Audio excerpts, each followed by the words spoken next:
Heard by everyone. Thank you for listening. 3, 2, 1.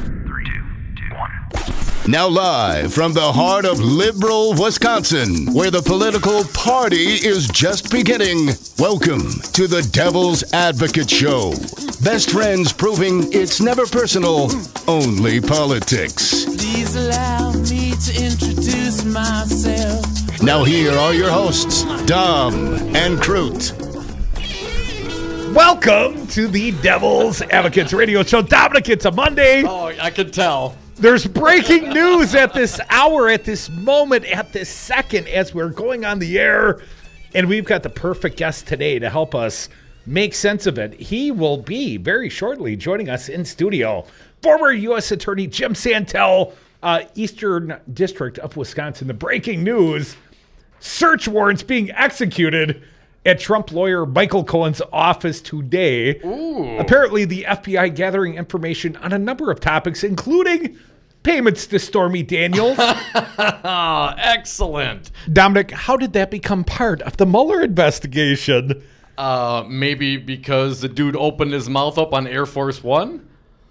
Was that it? Was that his only crime? That and paying off a porn star and, you know, perhaps breaking some campaign finance laws? I mean, hell, it kind of makes all the stuff he probably did to money launder on behalf of the Trump organization seem small fry. Well, it may be small fry. Certainly interest to Mueller and to the American people. And I look forward to having our guest, Jim Santelle, help us unravel it all. Well, we've got him watching the breaking news, so we can bring you the breaking news right here. Don't tune off. You want to hear it from us first. Jim Santelle, we'll bring him in studio in about 20 minutes. Also, Dom, we've made a new friend today. I love making friends. He's going to join us on the air. He is a blogger from Alaska. Yeah. And what's the relevance other than we always like to party with Alaskan guys? Well, we're starting a new hashtag, where is Ben Sparks? Ben Sparks, I've got a submissive slave under contract, former GOP operative of Scott Walker and Paul Ryan right here in the state of Wisconsin. And apparently he worked for a senator from Alaska. So he did a couple years up in the great Northwest, Dom, and we've got some stories to tell, or at least our new buddy Jeff Landfield from the Alaskan landmine. And he's going to drop a bomb in the 5 o'clock hour, Dom, the happy hour. We're going to talk about Ben Sparks and perhaps love babies. Let's make sure we say Republican Communications Director Scott Walker's former employee, Ben Sparks. And don't forget Paul Ryan. Paul Ryan's former employee, Ben Sparks. Yes, I think we need to always reinforce the Republican family values. And, of course, after the accusations in Las Vegas, Ben Sparks, apparently on the run. Yes, on the lam. There's more salacious details coming out of the Alaskan landmine. Don't go Googling ahead. We'll break that story for you in the 5 o'clock hour. New buddy of ours, Jeff Landfield, is dropping the landmines. But, Dom, the first topic of conversation today, and it's not Gubernator Walker and his joy to lend Wisconsin National Guard troops down to the southern border. Oh, he'd do more than that. He'd have them trained down there, full-time, Dom? Yes, absolutely. Sort of desert training style. Army training, sir. Oh, Walker, always pandering. So anyways, we'll get to Walker, but the Walker bashing, that'll be a sidecar a little bit later in the show. Here's a question I would have for all our fine audience members. Should the Democrats be campaigning on the concept of impeaching Donald Trump? I mean, we hear that Mueller's going to drop these, obstruction reports June, July. You got to think it's bad. We've all seen the Lester Holt interview. I mean, yes, he obstructed justice, or at least there's going to be accusations to the effect. And we don't even know what's going on with the newest raids. Manafort's trying to suppress evidence. We'll catch up on so many topics with Jim Santelle. But Dominic, what about the broader topic? What happens then? If Mueller drops it right before the midterms, middle of summer, a few months to adjust, but ultimately a damning report on the President of the United States. And what am I thinking? As a rebellious lefty, hell yes, we impeach him, right? But you know who else is thinking about running on the prospects of Donald Trump getting impeached? Who's that? Republicans.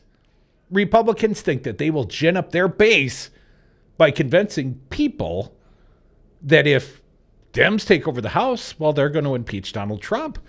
And I'm thinking they're not so far from wrong. Yes, we will. Yes, we can. Yes, we should.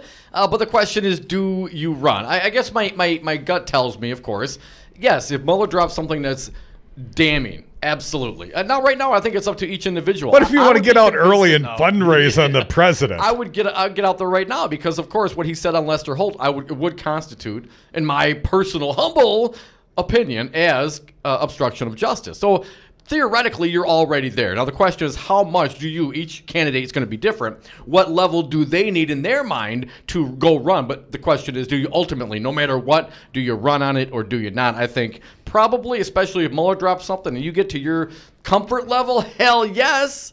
Couple competing posts at the Washington Post. Paul Waldman writes this. Can impeachment save Republicans in November? ? Would Democrats be crazy to talk about it when things are already looking so good for them? ? Some people on both sides seem to think so, but the question may be more complicated than it appears. Jonathan Martin of the New York Times reports, what began last year as a blazing political hyperbole on the right, the stuff of bold letter, direct mail, fundraising pitches from little-known groups warning of looming American coup, is now steadily drifting into the main currents of the 2018 message for Republicans. Again, the inset from the New York Times. The appeals have become a surefire way for candidates to raise small contributions from grassroots conservatives who are devoted to Mr. Trump, veteran Republican fundraisers say. But party strategists also believe that floating the possibility of impeachment can also act as a sort of scared straight motivational tool for turnout, Dom. I'll read on now from Waldman's writing. Part of this is coming from the right's eternal grift machine, a vast collection of political snake oil salesmen who bombard gullible conservatives with endless emergency fundraising appeals, telling them that they need to send $10, $20, $100 to forestall some urgent threat, when in fact the money is going to consultants and other con artists. Impeachment is a perfect issue for them, because to your average Fox News watcher, Newsmax reader, it sounds like a looming catastrophe. So why not give your credit card number to somebody who says they'll stop it by, well, by doing something or the other, which they never actually explain. On the other hand, impeachment is a genuine possibility. The Senate will never muster the two-thirds majority necessary to convict the president, no matter what he is proven to have done. I would challenge that. We'll see what Mueller drops, but let's continue. But you only need a simple majority in the House to impeach, so it's certainly conceivable if Democrats take over that body. The question of whether Democrats should campaign on this, however, has divided the party. Some Democrats believe we should be seriously talking up impeachment right now, none more so than billionaire donor Tom Steyer, who has devoted considerable resources to promoting the idea. Over here, Tom. Hashtag impeach Trump now. Yes, we're with you, man. Like former Obama aide David Axelrod have been frantically warning that it's a terrible mistake to even talk about it, Nancy Pelosi has been discouraging Democrats from bringing it up. Folks like Axelrod appear partly motivated by the unusual Democratic desire to seem usual, not unusual. They don't do anything unusual. The usual, thank you, Michael, Democratic desire to seem like grown-ups in the room. The theory being that when voters are presented with a choice between extremist Republicans and calm, reasonable Democrats, they'll choose the latter. That makes a certain amount of intuitive sense, but it's also easy to come up with plenty of examples in which Democrats made sure to stay reasonable and got no political benefit from it. That kind of thinking is what produces presidential nominees like Hillary Clinton, John Kerry, and Al Gore. Sorry, it's yawning. Experienced, knowledgeable, sober public servants who may not excel at the charisma department, but would make fine presidents if given the chance. There were also many Democrats who thought that the public would turn away from the lunacy of the Tea Party in the elections of 2010 and 2014, which didn't happen either. Do you still have the membership card? taxed enough already, man. Are you in the party? I do not belong to a tea. I don't think there is a tea party, Crudy. Still, even if you believe that the most important thing for Democrats in November is not appealing to the middle but motivating their own voters, which I do, it doesn't follow that candidates promoting impeachment is the best way to accomplish this goal. One thing we've seen in the post-2016 elections is that the same things that motivate voters and the things candidates spend their time talking about don't necessarily need to be the same. Democrats winning all these state legislative races are benefiting from an enormously energized base, which translates into volunteers and supercharged voter turnout. But many of these candidates haven't been breathing fire about the president. They have spent most of their time talking about local and state issues. In other words, candidates can capitalize on their base's anger without coming out every day and telling people to be angry. Someone like Steyer can beat the drums for impeachment, energizing a portion of the Democratic base and pushing back against efforts to normalize Trump's behavior, while candidates spend their time talking about other issues for which there may be more direct policy solutions. In theory, the Democratic candidates can then get the best of both worlds, benefiting from a base motivated by their outrage at Trump while still appealing to a broad swath of voters. I disagree. I read on. I'm still undecided about whether what we know already about Trump's actions warrants impeachment. Although you can make a good case for it, I'll try to a little bit later in this hour, Dom. If I were running for office, the answer I'd give to the impeachment question would be maybe. If Democrats do take over, we will be guaranteed something we haven't yet seen: an aggressive, comprehensive investigation into the Russian scandal, not to mention other misdeeds the president and his administration may have committed. May have? By the protective words. It's entirely possible because it has been proven yet, Mike. Once that full story is known and once Robert Mueller finishes his work, we'll be able to look at the whole picture and decide what to do about it. Impeachment might well end up being the best response, but until Democrats control Congress, we probably don't need Dem candidates out there pushing the idea. Well, how do you win back the Congress, Tom? If you don't hold the bastards accountable, if you don't call a spade, if you don't call felonious, treasonous... But Crudy, now what did you think about the Tea Party when they said, impeach Obama? I mean, you thought they were a little crazy for going there, didn't you? And aren't you concerned that the independents might think that some on the left, you need the independents, man. Perhaps the independents will think maybe some on the left are a little crazy if they're saying impeach without, further evidence. There'll be plenty of further evidence. There'll be further evidence coming out of the warrants executed at Michael Cohen's office. Donald Trump's lawyer had FBI search warrants executed today. Woohoo, that fun. Cannot be a good thing for the defense team. I thought I was having a tough Monday, man. What about attorney-client privilege? Come back with us. You have the privilege of listening to the greatest radio show ever. It's right here on Wisconsin's only Resistance Radio. Phone lines open right now, 844-967-2789.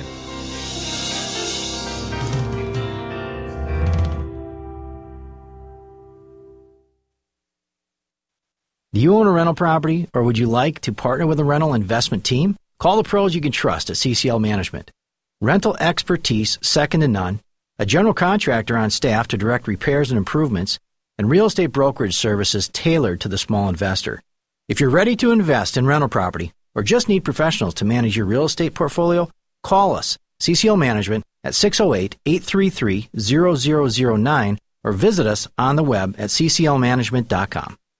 Matt Rothschild here from the Wisconsin Democracy Campaign. I love being on Resistance Radio because I get to tell you who's throwing money around in the state capitol. It's disgusting. Wisconsin's not open for business. It's open for bribery. And Walker, Fitzgerald, and Voss have turned the Capitol into an ATM for their corporate cronies. At the Wisconsin Democracy Campaign, we blow the whistle on all of them. So please go to our website at wisdc.org, check out our latest stories, and send us a donation. We need a louder whistle. I'm Andy Buck, and I'm proud to be union. Tell me about the underground economy. Well, the underground economy is essentially workers being exploited, and they're being exploited all over the state. They're working for no benefits, no retirement, and if you don't join your brothers and sisters, you don't respect your craft. Andy, why should I hire union? Crudy, you should hire union because you want the job done right the first time. We represent the highest skilled, safety-trained workers in the industries that we represent. Glazers, painters, and drywall finishers. Join us. Painters and Allied Trades, District Council 7.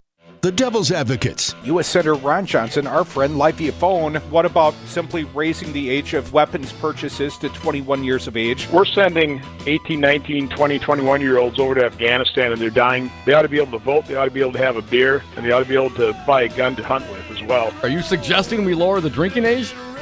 No. Can't they do that now?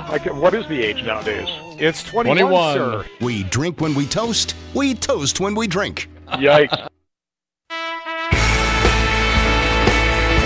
The Devil's Advocates, the fix for political junkies everywhere.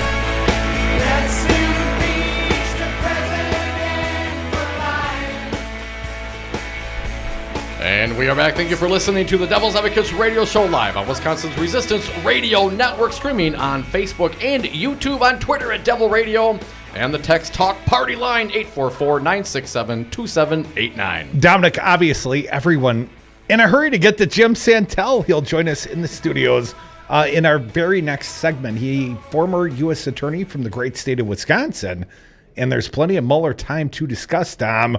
The New York Times is, I believe, the first one to break this news.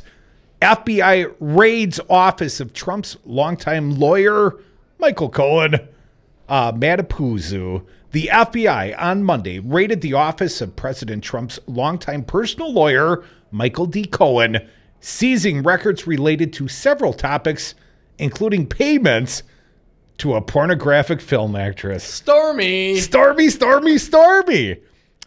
prosecutors in Manhattan obtained the search warrant after receiving a referral from the special counsel Robert S. Mueller III, according to Mr. Cohen's lawyer. It's pretty bad when the lawyer needs a lawyer. If you know Donald Trump, you should lawyer up. Who called the search completely inappropriate and unnecessary.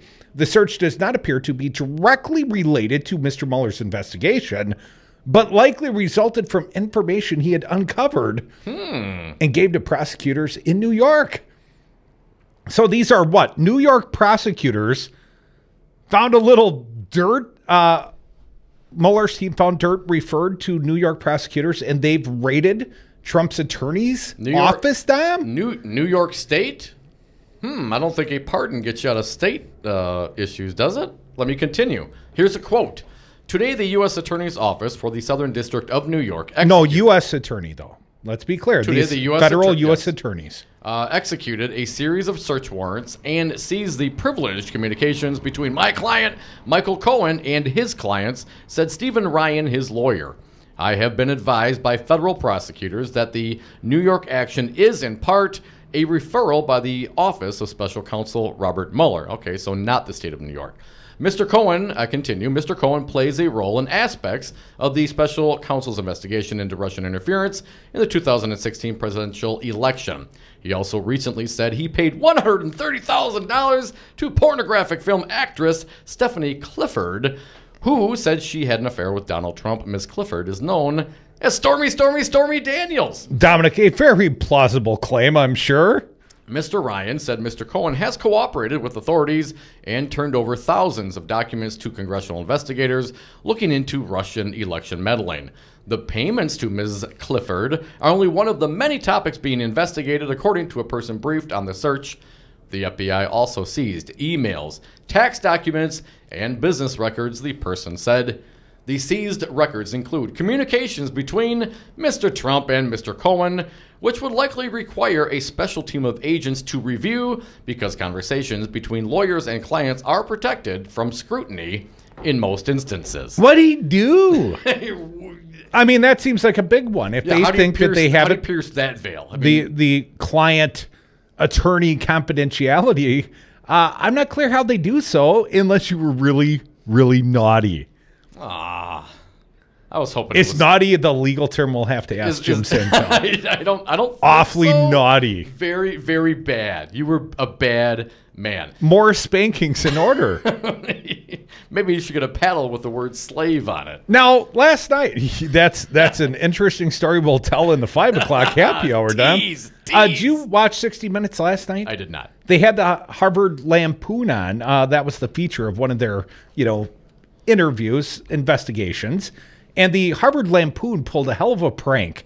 During the campaign cycle, they broke into the rival Harvard Crimson, apparently the official newspaper of Harvard University, and they stole what is called the president's chair, this massive carved, very ornate chair, very heavy, oaken, I believe. Expensive Took about chair. 3 guys to carry the chair, and Mahogany then they and rich leather. Immediately reached out to the Trump campaign and said, would you like a picture of your candidate in the president's chair? Oh, yes. So they took the chair to Trump Tower. They got it up to about the 25th story, apparently, and Trump held court in the president's chair. And these lampooners, under the guise of working for the Harvard Crimson, where they stole the chair, took these photos of Donald Trump, and he was giving the thumbs up, and it was all in good fun. Funny is funny, and that's some funny stuff. That's funny, right? Except Michael Cohen called, according to the 60 Minutes interview last night, Michael Cohen called the guy, threatened expulsion, said, send me your photo ID or I'm coming to campus tomorrow and I'm getting you expelled. And the kid did. What? I don't know why that would be the proper response. I'd say, kiss my ass, come up to campus, good luck finding me. I often skip class on Tuesdays. But apparently this man sent this young man, this lampooner, didn't want to get expelled from Harvard, mom and dad's tuition money and all that kind of stuff. Well, apparently Michael Cohen threatened him, or so it was reported on 60 Minutes. Well, now Cohen's seemingly getting his karma due. Isn't that some sort of extortion? Shouldn't Mueller throw that one on for good measure? There's going to be so much. Crumbs are going to be falling off. Buddy, everyone's going to be so excited. Right now, we're going to give you a Mueller time update with James Santelle, former United States Attorney, Eastern District of Wisconsin. He joins us live on Brady. Come right back.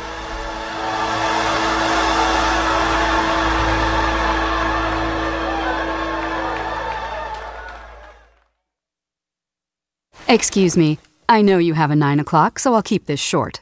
I'm the business suit in the back of your closet. You wore me nearly every day before your office went, quote, casual. I used to be the CEO of your closet. Now I'm just that one intern no one ever talks to. I always thought you'd circle back with me, get granular, keep me in the pipeline. But nada. Nothing. Don't you remember the McKittrick presentation? You spilled coffee on me, and I still looked amazing during the breakout talkback Q&A. So, I think it's time for me to move on. I've got a great resume, and I absolutely crush it in interviews, okay? Let's make this a clean break. Shift the paradigm. The only thing I ask is that you think outside the box here and do this. Take me to Goodwill, where I can really make a difference. Your donations to Goodwill create new jobs, training programs, and education assistance for people in your community. To find your nearest donation center, go to goodwill.org. Donate stuff. Create jobs. A message from Goodwill and the ad. You are listening to Wisconsin's Resistance Radio Network. Believe me, there is no collusion. Believe me. I'm afraid right now for the future of my children's generation and those to come. In this age of mass school shootings, Wisconsin Governor Scott Walker offers the same bold agenda of the National Rifle Association. Make sure you remember in your thoughts and more importantly in your prayers. While Walker offers platitudes, he blocks meaningful gun safety legislation. It's really an honor to work with the NRA not only in my state but across the country. And I'm proud of my A+ ranking as a governor. Walker weakened the gun laws in Wisconsin, and then he got $3.5 million worth of NRA support. There have been men and women of courage who've been willing to stand up and think more about the future of their children and their grandchildren than they thought about their own futures. Scott Walker, you are not one of them. This message was paid for by the People for People Corporation. Donate online at p4ppc.org, p4ppc.org. I was on Zero Res Madison's Facebook page the other day, and they have almost 2,000 testimonials from local customers. Apparently, I am not the only one stoked on how cool this company is. A green technology that actually works better and doesn't cost more, it's a no-brainer, I'm in. We are starting our own Devil's Advocates revolution to free your carpets from harsh chemicals and soaps. Call Zero Res today and ask for the Diamond Crute Special 608-848-9000 or schedule online at ZeroResMadison.com. Zero Res, spell it forward or backward, it's the right way to clean. Tune in to The Resistance, Wisconsin's Resistance Radio. Start your weekday off with the Earl Ingram Show from 7 to 9 a.m. Next is the Stephanie Miller Show from 9 to 11. Then from 11 to 2, it's the Tom Hartman Program. At 2 o'clock, it's 414 Wisconsin. Then from 3 to 6, it's the Devil's Advocates. Mandatory listening. Wisconsin's Resistance Radio.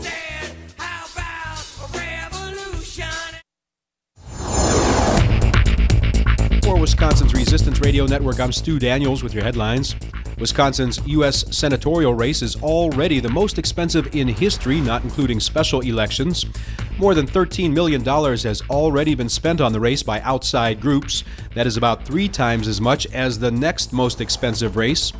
The majority of the money is from Dick Uihlein, owner of Uihlein Shipping Supply, in support of Kevin Nicholson and critical of Senator Tammy Baldwin. Milwaukee's first streetcar will get its first test today. And the Brewers lost to the Cubs yesterday 3-0. They now head out to St. Louis for a 3-game series that begins this evening. Outside today, a chance of snow showers, very little or no accumulation, then mostly cloudy tonight, tomorrow, and Wednesday. Lows tonight in the upper 20s, highs tomorrow in the mid-40s, and highs on Wednesday in the mid-50s. I'm Stu Daniels for Wisconsin's Resistance Radio Network.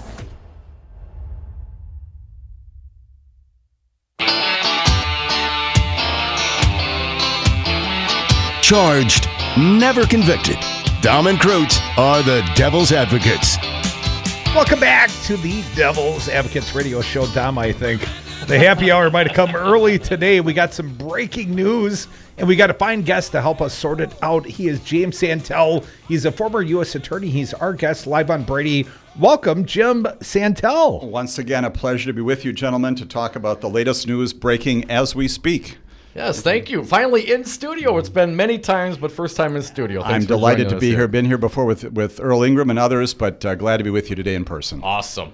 So what make you of this newest news? New York Times reporting at this hour, and CNN's got it on the Chiron. The FBI raided Michael Cohen, Trump's personal attorney, his personal fixer. What was your first reaction to this news in the last half an hour, Jim? There's always this reluctance, of course, to say that our hair should collectively be on fire, but this is a really big deal. And I say that for a number of different reasons. One is just the process and the procedure that usually goes along with getting subpoenas, getting search warrants that are targeting lawyers. That is a really, really big event for the Department of Justice. When I was U.S. attorney, as an assistant U.S. attorney, you don't do that without getting a huge amount of authorization, not just from your boss in the particular district, but out of Maine justice. And I have to believe that Bob Mueller and obviously Rod Rosenstein got all that authorization. It underscores the significance of this. Why? Because you are potentially opening up a disclosure of attorney-client materials. And again, that's always been sacrosanct. It means that at some point in the not-too-distant past, there was a federal judge somewhere out there, presumably in the Southern District of New York, who looked at this and said that there is probable cause to believe that somewhere in Michael Cohen's office there is evidence of a crime. Not beyond a reasonable doubt, but probable cause to believe that there is evidence of a crime, and it is sufficiently significant that even though you will probably come across attorney-client materials here, I'm still going to give you authorization to go in and get it. Wow. Someone was very naughty, I suspect. Let me ask you, why was this farmed out to New York prosecutors, U.S. attorneys on the FBI, but why not done by the Mueller team? Another great question, and there are a couple of possibilities here. One is that, again, as we know, the Mueller mandate from Rod Rosenstein, this memorandum that we saw for the first time last week in connection with some disclosures made in connection with the Paul Manafort matter. Again, how complex can this get, right? In that connection, we understood that obviously the mandate for the Mueller investigation is pretty broad, but it includes both allegations about criminal activity involving the Ukraine and then also the general issues related to collusion with Russia. So it's entirely possible that Bob Mueller, in connection with all of his investigative work, the people he has flipped, the testimony before the grand jury, documents gotten, other electronic items, he suddenly comes across something that may not even be within that very broad mandate. Could be, who knows what it's about, could be tax related, could be real estate related, could be very New York related. And he says, as broad as my mandate is to look at these other things related to international events, our own election in Russia, this piece that I've come across where there may be a crime here, that's still outside my mandate. And so what I'm going to do as a good law enforcement officer, I'm still going to refer this on to a colleague in the Southern District of New York, the U.S. Attorney there. They can put together the search warrant based upon what I may have, but it may be outside his mandate. That's one possibility. The other possibility, of course, is that this is all connected, and that comes to my other point, which is even if the first theory is accurate, that's not to say that the Department of Justice is completely stovepiped. That the reality is that once this search warrant happens, is executed, once the documents are reviewed, if there are things related to those mandates that Bob Mueller does have for the Russia investigation, collusion, and also the Ukraine issues, it is entirely possible, entirely appropriate that those materials would be shared back with Bob Mueller. But again, there could be a combination of those two things. We won't know until we actually see the search warrant, which at some point we will see, but not right away. Folks, you are listening to the Devil's Advocates Radio Show. We got our Mueller time legal expert, former U.S. Attorney Jim Santelle, live in our Brady Street studios. Jim begs the question, what is the likelihood if they go raid Cohen's office, FBI gets evidence of malfeasance, perhaps some dastardly deal done, Cohen and Trump and all the I's are dotted and double D's are crossed. What is the likelihood that evidence, if it's separate from the probable cause rationale, that evidence suddenly becomes admissible in the Mueller probe? Sure, and again, another great question, because as you know, just because items are seized in the course of a search, even properly authorized by a federal judge, upon a finding of probable cause, doesn't mean that you're going to see it's going to see the light of day in a courtroom. There will certainly be, if in fact Michael Cohen is at some point indicted for any one of a number of things here, if that happens and he goes to trial, you can certainly anticipate that his attorneys, the same one who are commenting today about this search warrant execution, are also going to be challenging the admissibility of that evidence, probably once again invoking the very thing we've been talking about, which is attorney-client privilege and other privileges that may be out there. And so we will probably see a lot of this, but it certainly is going to be subject to challenge down the road. Now, Jim, has not Manafort's legal team, and again, these are differing human beings, slightly differing topics, but hasn't Manafort in his own trials and tribulations sought to squelch the search warrant of a locker, apparently like a storage locker, and he was brought there, investigators were brought there by a employee of the Manafort organization, but not someone, according to Manafort's legal counsel, if I understood the reporting correctly, that would have had the ability to give consent for a search. That's what Manafort's team's claiming. But once they got there, then they went back and got a more thorough warrant and said, we'll take everything. What's your opinion on that transaction? My first reaction is you need to teach criminal constitutional law. You've got it just right in terms of the process. What happens here, of course, is that someone is there, gives consent for the agents to do what they need to do at that location. The agent then sees something that may not be within the scope of the consent, sees particularly some boxes that have got some names on them, some labels on them. He or she appropriately goes back to the federal judge and says, wait a minute, I saw something during the course of my general view of the circumstances there, of the event there, gets probable cause to enter into those boxes. So they did this just right. But you're absolutely correct that Manafort and his team are basically saying, number one, there was no consent for the employee to give the access to that agent in the first place, and second, they're challenging the search warrant itself. So all of this, again, is going to be the subject of future litigation inside the criminal investigation itself. The significant thing, of course, is part of the argument against this entire process that we saw last week with the Virginia storage locker was it finally prompted Bob Mueller to say, wait a minute, I do in fact have a very strong mandate. That was in response to Manafort's lawyers saying, you have so far gone outside of the scope of what's been given to you, this can't possibly be appropriate. And Mueller comes back and says, oh yes, it is. The disclosure of Rosenstein's August mandate on Manafort. Right, and that's where Rosenstein's memorandum basically says, you can look at two threads, and they're very broad. One of them is allegations, as I said before, of criminal activity related to the Ukraine, all sorts of things there. The other very broad tendril is collusion with Russia, 2016 election. Plainly, Bob Mueller is viewing those, perhaps appropriately, very broadly, and thus we've got a lot of these different, again, I'll use the word tendrils of prosecutions out there. It gets back to one of your first questions is, was today's action inside that mandate, or was it just sufficiently outside that Bob Mueller, being the good, thoughtful person and caring about the future prosecutions, said, you know what, this one's too far, I'm sending this to the U.S. Attorney in Southern New York. Folks, you're listening to the Devil's Advocates radio show on WRRD, Wisconsin's Resistance Radio Network. Jim Santelle, former United States Attorney, Eastern District of Wisconsin, joins us in the studio. You know, I kind of forget. We talked last week, wanted to get on Friday to talk about this. Is almost like old news now. It is, and we made just that comment, right? We were going to talk about a number of different things, and every day it seems that there are other things that drop. And well, so more breaking news. And again, Michael Cohen, attorney for President Donald Trump, his offices have been raided. You know, one of the things I see about Trump is he seems to bring his attorneys with him a lot. If Cohen was involved or by his side during a lot of his business transactions, wherever they may have been, does that having your attorney with you help you shield some of the behavior with your attorney-client privilege? Is it good to bring your attorney on your business deals with you? Consistent with exactly that theory, we heard the president last week say, I think it was on the plane, I think he said to the reporters when he was talking about Stormy Daniels for the first time, he said, Michael Cohen is my attorney. So I think it goes precisely to your question here. If that was purposeful, if that was intentional, probably someone told them that wouldn't be a bad thing to reaffirm that so that you can claim down the road that you've got that attorney-client privilege. In the same breath, I will say that the attorney-client privilege is not completely sacrosanct. It's pretty important. It's very significant in our system of justice. But there are crime-fraud exceptions, for example, that if you commit a crime in connection with that relationship, that doesn't shield you. Just in the very fact that I've got an attorney who's representing me, you have an attorney that's representing you. If you're engaging in criminal activity, if you're engaging in a conspiracy to commit fraud, do other things, the privilege itself does not protect you. And again, lawyers argue about those kinds of things. That's what we'll see more of down the road. But plainly, I think your point is well taken. To the extent that the president thinks that everything he says and does with his attorney is not discoverable and will never see the light of day, on that theory, he's simply wrong. Sounds like he's been taking his counsel to the strip clubs.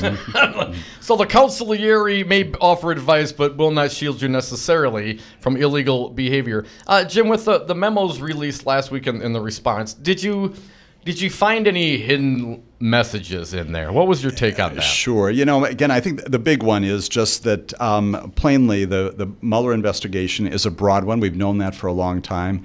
It does justify what Bob Mueller has been doing in all these different areas. And again, along with it, for example, we've got perhaps at the lower end of all of this, last week the sentencing of the first defendant. Yeah, and, first conviction. The first conviction, the first sentencing of this Dutch lawyer, Alexander van der Swan. Again, to go to your question here, it focuses again on the connection between this particular lawyer. Yes, he gets 30 days in jail, $20,000 fine. But why? Because he lied. He lied to Bob Mueller. And the other takeaway that I have, and he lied to Bob Mueller about contacts with Russian or Ukrainian officials. This fellow named Kilminnick during the campaign, and it underscores again not only the extent of the Mueller probe and the mandate given to him, but the fact that Bob Mueller is serious about this. You lie to me about something that may not be absolutely at the core of my entire investigation, but nonetheless is significant material. You're going to be finding yourself on the receiving end of an indictment and a sentencing. And in the midst of all of that, then we've got the broader mandate, which again I think is a big takeaway from last week. Man, we're going to need more time. Jim Santelle, fine former U.S. attorney, fine guest. Please stick around. I have so many more questions. I might even let Dom have one or two more. Come back with us. We are the Devil's Advocates on Wisconsin's Resistance Radio Network. 1510 Waukesha, Milwaukee, 1580 Columbus, Madison. We'll be right back.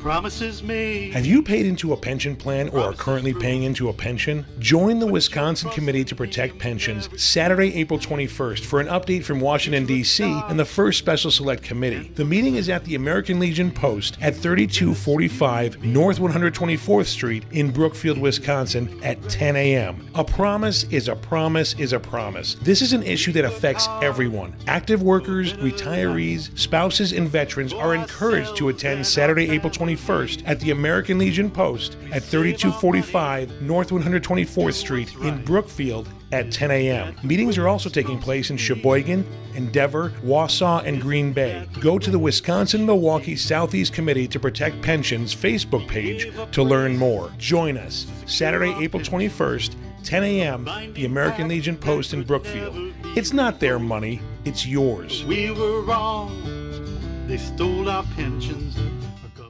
Every hiring manager knows that a company is only as good as the people it's made from. So where do you find the best people? That may surprise you. Meet the grads of life. Young adults of unique determination and experience. An ideal fit for your company in an entry-level position, internship, or even mentorship. They might not have every qualification you typically look for, but they're exactly who your company needs. This is talent worth knowing about. Go to gradsoflife.org to learn how to find, cultivate, and train this great pool of untapped talent. Brought to you by the Ad Council and gradsoflife.org. Hey everybody, I'm Daryl Ingram of News Talk 1510 WRRD, Wisconsin's Resistance Radio, and I am the Director of Advertising and Marketing. The pride of our independent stands runs deep in all that we do here at the station. The thing that I know for sure is that you can count on the quality and independent production of client advertising, mirroring the quality and independence of our fine programming here at News Talk 1510. To learn more, contact me at 414-335-0851 or via email at daryl@newstalk1510am.com. Do you own a rental property, or would you like to partner with a rental investment team? Call the pros you can trust at CCL Management. Rental expertise second to none, a general contractor on staff to direct repairs and improvements, and real estate brokerage services tailored to the small investor. If you're ready to invest in rental property or just need professionals to manage your real estate portfolio, call us, CCL Management, at 608-833-0009 or visit us on the web at cclmanagement.com. Hey folks, sexy liberal Stephanie Miller here. Most new Wisconsin jobs are in Dane County, it's true. Some of my listeners are relocating to Madison. Many already commute there. When asked where to turn for a trusted real estate team that understands Madison, I say the same thing. Solidarity Realty. They help you through the process and protect your consumer rights. They live their values building community, promoting sustainability and diversity. Find them today at solidarityrealty.com and tell them Stephanie Miller sent you. In this hot real estate market, don't pay 5 or 6% commission. With Homeowners Concept Realtors, you pay no more than 3.9% for full service. Homeowners Concept Realtors sell many more homes per year than the average agent. That's experience you can count on. If you're thinking of selling, call 414-258-7778 for an agent that specializes in your area for ideas on price, marketing, and staging your home. The more you know, you'll wisely choose Homeowners Concept 3.9% Realtors. HomeownersConcept.com.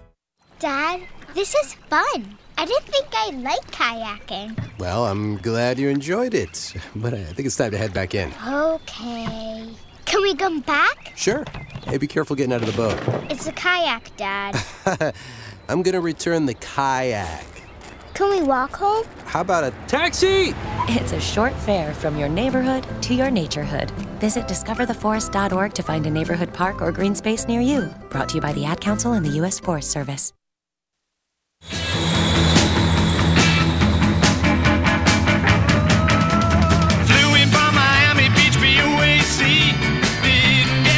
And we are back. Thank you for listening to the Devil's Advocates radio show live on Wisconsin's Resistance Radio Network. If you miss any of this fine show, please go online to domandcroot.com. You can listen to or download podcasts and interviews. Dominic, we got to find guest a legal scholar of sorts. He is James Santelle, former United States attorney. He's our legal scholar. We appreciate you sticking around and coming down to Brady, man. Very exciting stuff. Of course, breaking news. FBI has raided Trump's lawyer's Michael Cohen's house, offices more specifically. But I got to ask you, there are so many tentacles. I got to ask you, we understood that Mueller's going to release an obstruction report. It's going to come out June, July, somewhere in that time frame. That is before the midterm elections. I'm looking at it from a political sphere. But I got to ask you, it seems so obvious, Jim, that we've seen obstruction of justice. It seemed like Trump was bragging about it to first Lester Holt on NBC and then in the Oval Office with a couple of guys named Sergey. Right. The Lester Holt and the exchanges with the Russian diplomats probably are going to be at the top of Bob Mueller's report. But my guess is that there will also be going to be some surprises in that report as well, things that we do not know. And Bob Mueller, as you say, last week has identified this separate obstruction issue as a subject of a likely discrete report coming out. That is not to say that he is in any way finishing up on this. I remember back in October when we first started to talk about these things, you appropriately asked, is this going to be over by December, by Christmas time, by the New Year's, when some of Donald Trump's lawyers were indicating that? And I think my response was this is going to be months, if not years, down the road. And so while the obstruction piece can, in fact, and perhaps will be the subject of Mueller's report, who knows, maybe he's going to issue some indictments simultaneously with that. We just don't know. The important aspect of that is, of course, he's not in any way giving up on, nor is he going to be abandoning the election interference component of his mandate or this Russian collusion piece. So there's a lot going on here. And again, it gets back to this fundamental point. This is broad, this is extensive, and there's an awful lot of information to know. Jim, what is the point of Mueller releasing this report? Why wouldn't you just keep it in your pocket and roll everything out? And why discreet? What's discreet mean? Right. I'm hardly ever discreet. Right. And there again, I don't think we know exactly what the long-term strategy of this is. My own sense is that you play your cards when you need to strategically, and plainly Bob Mueller has done that by flipping various folks down the road, obviously beginning with Mike Flynn and Papadopoulos, others early on, even this Dutch attorney. It's difficult to know exactly what the strategy is here. It may well be that Bob Mueller also wants to send, he's very much aware of the fact, as are all prosecutors, that you live in the world and that there may be some strategic and even substantive advantage and some appropriateness to releasing a report that simply tells the American public that we have investigated this. These are our findings to this time. It's not to say you can't amend it at some point down the road, but just as a good and decent public servant, we are issuing this report to let you know what we have found in this particular area. We talked before about the Russian indictment being sort of this talking indictment describing what the Russians did when they were coming in to perhaps not collude with the Trump administration, but certainly affect the election. I put this in sort of in the same category. It's a story that Bob Mueller is telling about what he has found to that point. It may not and probably will not be the end of it, but fascinating to see. The other comment I'll make, which is I've made this before, Bob Mueller is a very sharp guy. He doesn't do anything precipitously. He doesn't do anything without thought and care and concern. He's apolitical. He is doing this with design and with purpose, not malevolent purpose, but purpose based upon his civic responsibility. Jim, what about our understanding? Mueller's investigators have apparently told Cohen or the Trump legal defense team he's not the target. And we heard that bantered about a lot with Scott Walker, and apparently he was or wasn't the target of the John Doe 2. Well, it seems like he's under suspicion, but he's not apparently a, criminal target, not the subject of a criminal investigation, but still apparently under investigation, Joe. Yes, and so we've got this report out of the Washington Post late last week that Trump was not the target of an investigation. And your listeners, you appreciate this. Listeners should also know that there are sort of three categories of people out there. Not all of us fall in these categories because we're not all involved in criminal investigations, but you've got a target. Say somebody robs a bank.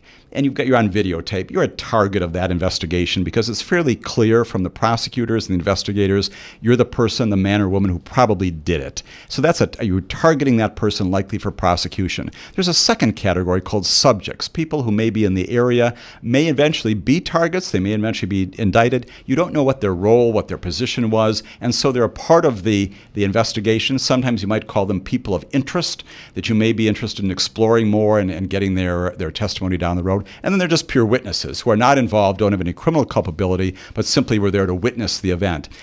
I must tell you, a little bit, not suspect, but we'll wait to see. In the course of my time, it's very infrequent for a prosecutor to make some just general public statement. I realize this was a leak of some kind, to categorize someone in one category or another. And if it is true that someone said, well, right now the president is not a target, doesn't mean that he's not a subject. He certainly could be a witness. And all of these things are very fluid. And so I'm a little bit doubtful that we should go home tonight and be confident that the president will never be a target, would never be indicted. He may not be, but all of these things are subject to change as the investigation goes forward. Jim, aren't they just trying to suck him into an interview? That was my impression. And I know Hannity and so many of the sycophants on the right, they're like, well, I told you he's not the target. And I'm thinking, if you believe that, I got some swampland to sell you. And there may be some motivation there. Again, who knows what Bob Mueller's exact purpose was. We know that this is a very significant issue. Whenever you're exposing your client to an interview, which is under oath, you are subject to to penalties for lying if you do. That's the big concern.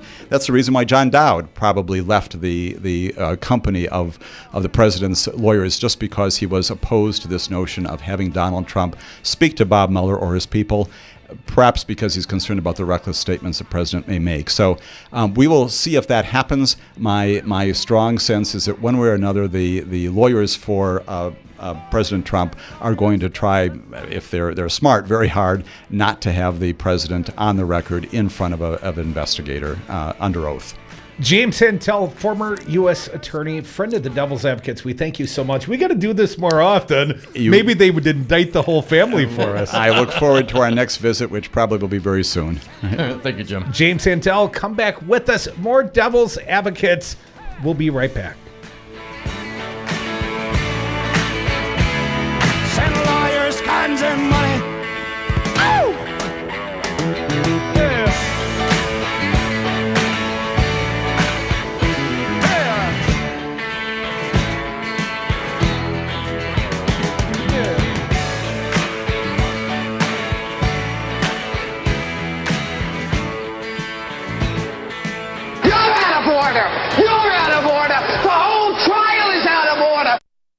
Scott Walker thinks Wisconsin should once again hire him as governor. You wouldn't hire me to be a neurosurgeon. This is a person who has not worked in the private sector since 1993. You wouldn't hire me to run condos. You wouldn't hire me to run HP. And has made his political career. You probably wouldn't hire me to run the United States Senate. By using divisive tactics to the benefit of his corporate donors. The first step is we're going to deal with collective bargaining for all public employee unions.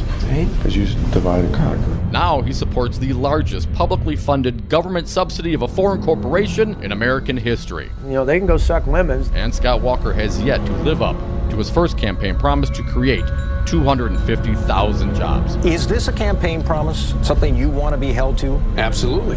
Scott Walker, we the people are done sucking your lemons. This message was paid for by the People for People Corporation. Donate online at p4ppc.org, p4ppc.org. Hi, I'm Crudy. I'm here with Bill Carroll, president of Teamsters Local 344. Bill, why are you union? Teamster strong. Well, Crudy, our strength comes from our membership. The Teamsters are North America's strongest labor union with 1.4 million members. Bill, what does the Teamsters do for the next generation? The same thing that the Teamsters have done for the last 100 years. Assisting groups of workers in negotiating improvements in their wages, hours, and working conditions. Where do people go if they want to know more about the Teamsters, more about joining the union? There's three easy options. They can call Local 344 at 414-258-4545. They can contact us through our website. That's local344.org. Local, the number is 344.org. Or they can contact us through the Local 344 Facebook page. Be union strong. Join Teamsters 344. Be like Crudy. Be like News Talk 1510 AM. Stand with the unions. Join the Teamsters. Local344.org. You are listening to 1510 AM WRRD Waukesha, Milwaukee, and 1580 AM WTTN Columbus, Wisconsin's Resistance Radio Network.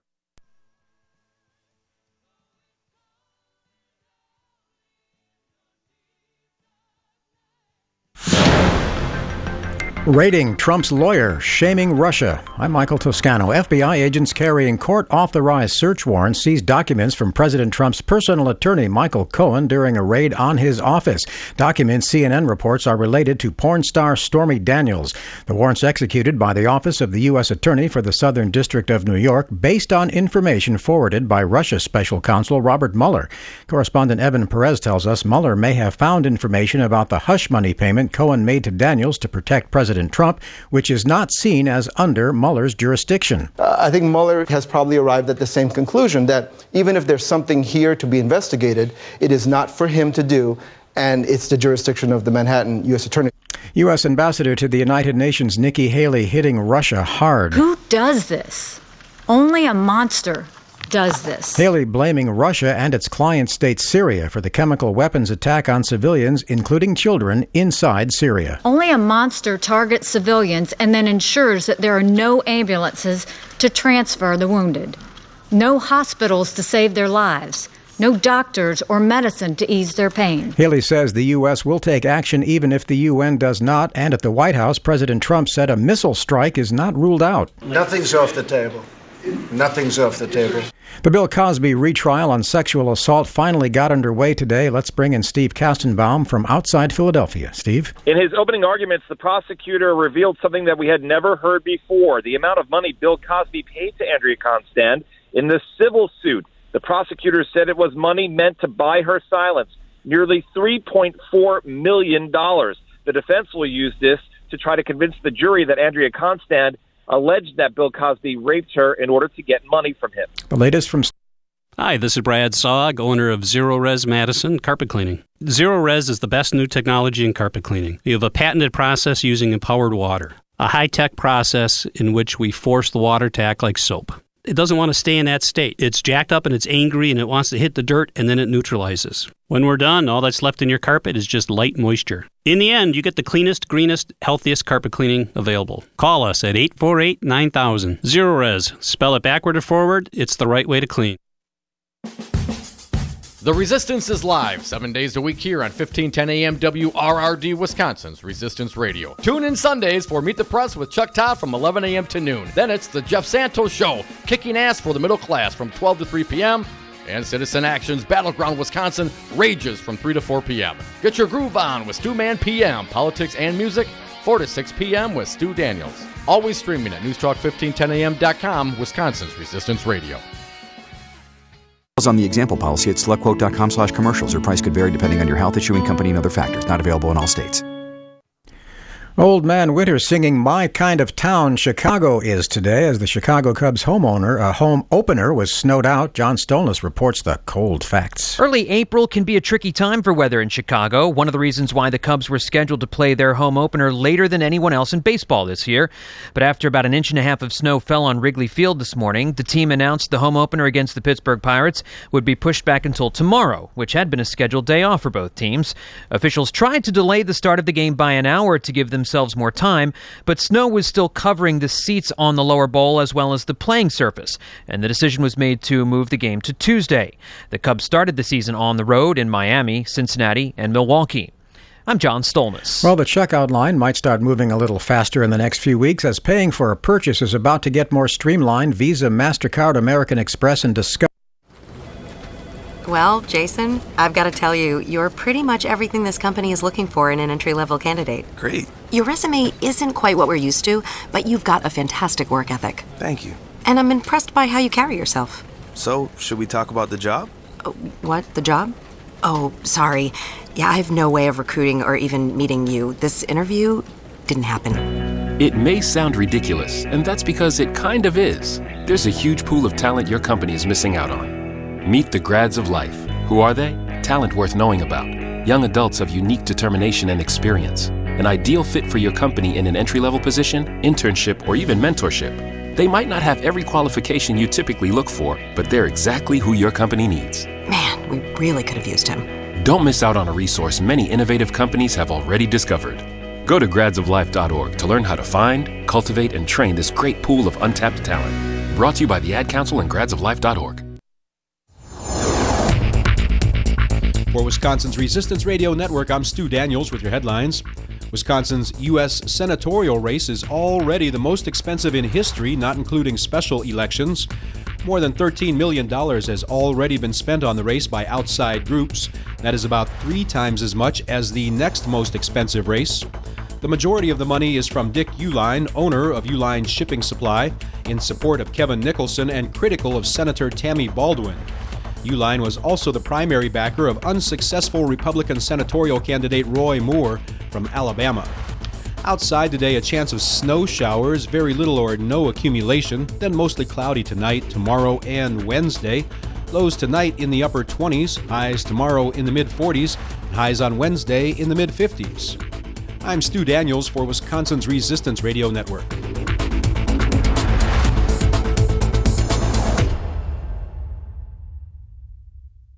The following program is a presentation of DC Communications, LLC. Warning, you are about to listen to the greatest radio show ever. And due to contractual obligations and to shield our airwaves corporate licensees from any semblance of liability, responsibility, and gullibility, we must tell you the views represented on this show are not necessarily those of this station or its management. This radio show contains differing points of view on current political topics, and due to the nature of its contents, it should be heard by everyone. Thank you for listening. 3, 2, 2, 1. Now live from the heart of liberal Wisconsin, where the political party is just beginning, welcome to the Devil's Advocate Show. Best friends proving it's never personal, only politics. Please allow me to introduce myself. Now here are your hosts, Dom and Crute. Welcome back. Hour 2 of the Devil's Advocates Radio Show. Thank you, Jim Santelle, former U.S. Attorney, a fine guest. I mean, I love Dave. Jim was about as exuberant as I was with the breaking news that Donald Trump's personal attorney, Michael Cohen's office, I said his house, I think it's his office that was raided. You corrected it right away. Yeah, his office was raided by the FBI and not by Mueller, although referred by Mueller. And early in that interview, as I was trying to explain a point, I got to tell you, ego gratifying to hear a former U.S. attorney tell me I should be teaching constitutional law. Yes, you have a great memory, Michael. You suck it all in and you lay it all out for guys like me to remember and understand how it goes. I try very hard. I mean, we're going to need like a big chart with like lines drawn on it and all the different faces to connect the dots. Or we can just hang out with Jim and he can tell us I'm saying. I better have the what we professionals, need to the know. experts come in here and share their wisdom with our audience. That is, in a tremendously big way, Dom, part of why I wanted to do a radio show and eventually felt like we got jammed into buying a radio station is because somebody had to be out here in the world calling a spade, calling BS when necessary, but most importantly, helping you understand the truth, the facts, the salacious details that you need to know. Even the ones you don't want to know. Perhaps, but we'll talk about them anyways. Dom, there is an interesting article that published over the weekend at Politico. I want to share it with the audience. I'll do the headline, and then you do what you do. Here's the headline. Trump thrives in area that lack traditional news outlets. Relentless use of social media and partisan outlets helped him swamp Clinton and exceed Romney's performance in places lacking trusted news media, trusted local news media. And Dom, a lot of this article is referencing the battleground state that is Wisconsin. I'll start it off, Crudy, from Politico, Sean Musgrave and Matthew Nussbaum. President Donald Trump's attacks on the mainstream media may be rooted in statistical reality An extensive review of subscription data and election results show that Trump outperformed the previous Republican nominee Mitt Romney in counties with the lowest numbers of news subscribers, but didn't do nearly as well in areas with heavier circulation. Political's findings... Maybe just Trump voters are cheap. They don't want to pay the subscription for the paper. The paywall. See? Exactly. Political's findings, which put Trump's escalating attacks on the media in new context, were drawn from a comparison of election results and subscription information from the Alliance of Audited Media, an industry group that verifies print and digital circulation for advertisers. The findings cover more than 1,000 mainstream news publications in more than 2,900 counties out of 3,100 nationwide from every state except Alaska, which does not hold elections at the county level. The results show a clear correlation between low subscription rates and Trump's successes in the 2016 election, both against Hillary Clinton and when compared to Romney in 2012. The links were statistically significant even when accounting for other factors that likely influence voters' choices, such as college education and employment, suggesting that the decline of local media sources by itself may have played a role in the election results. That gives new force to the widely voiced concerns of news industry professionals and academics about Trump's ability to make bold assertions about crime rates, unemployment, and other verifiable facts without any independent checks. Those concerns, which initially were raised during the campaign, were largely based on anecdotes and observations. Political's analysis suggests that Trump did indeed do worse overall in places where independent media could check his claims. The White House declined comment for the story, but Trump and his campaign officials have made no secret of their preference for partisan national outlets and social media to mainstream outlets of all types. When dealing with the local media, Trump sometimes opted for local TV and radio stations owned by conservative leading Sinclair Broadcasting. Trump's son-in-law and advisor, Jared Kushner, has said Sinclair agreed to have their stations broadcast interviews with Trump without commentary, which includes fact checks. Sinclair has since said it offered the same deal to Clinton, but she didn't do any interviews. Now we continue, Crudy, then you can bring it up. Now, as president, Trump is openly touting Sinclair, even though his own Federal Communications Commission is wrestling with whether to approve its effort to vastly expand its reach by buying Tribune Broadcasting. And in praising Sinclair, as in many other areas of policy and politics, Trump is utilizing social media rather than speaking directly to reporters, a method of communication that Trump considers essential to his success. Here's a quote from Trump. "I doubt I would be here if it weren't for social media, to be honest with you," he said to Fox Business Network in October. Without it, he said, at the same time, he would never get the word out. Dominic, this is not a story about Sinclair Broadcasting. This is a story about fake news and those that are uninformed. And see if Wisconsin factors in. Give me a minute. Politico's analysis shows how he succeeded in avoiding mainstream outlets and turned that into a winning strategy. Voters in so-called news deserts, places with minimal newspaper subscriptions, print or online, went for him in higher than expected numbers.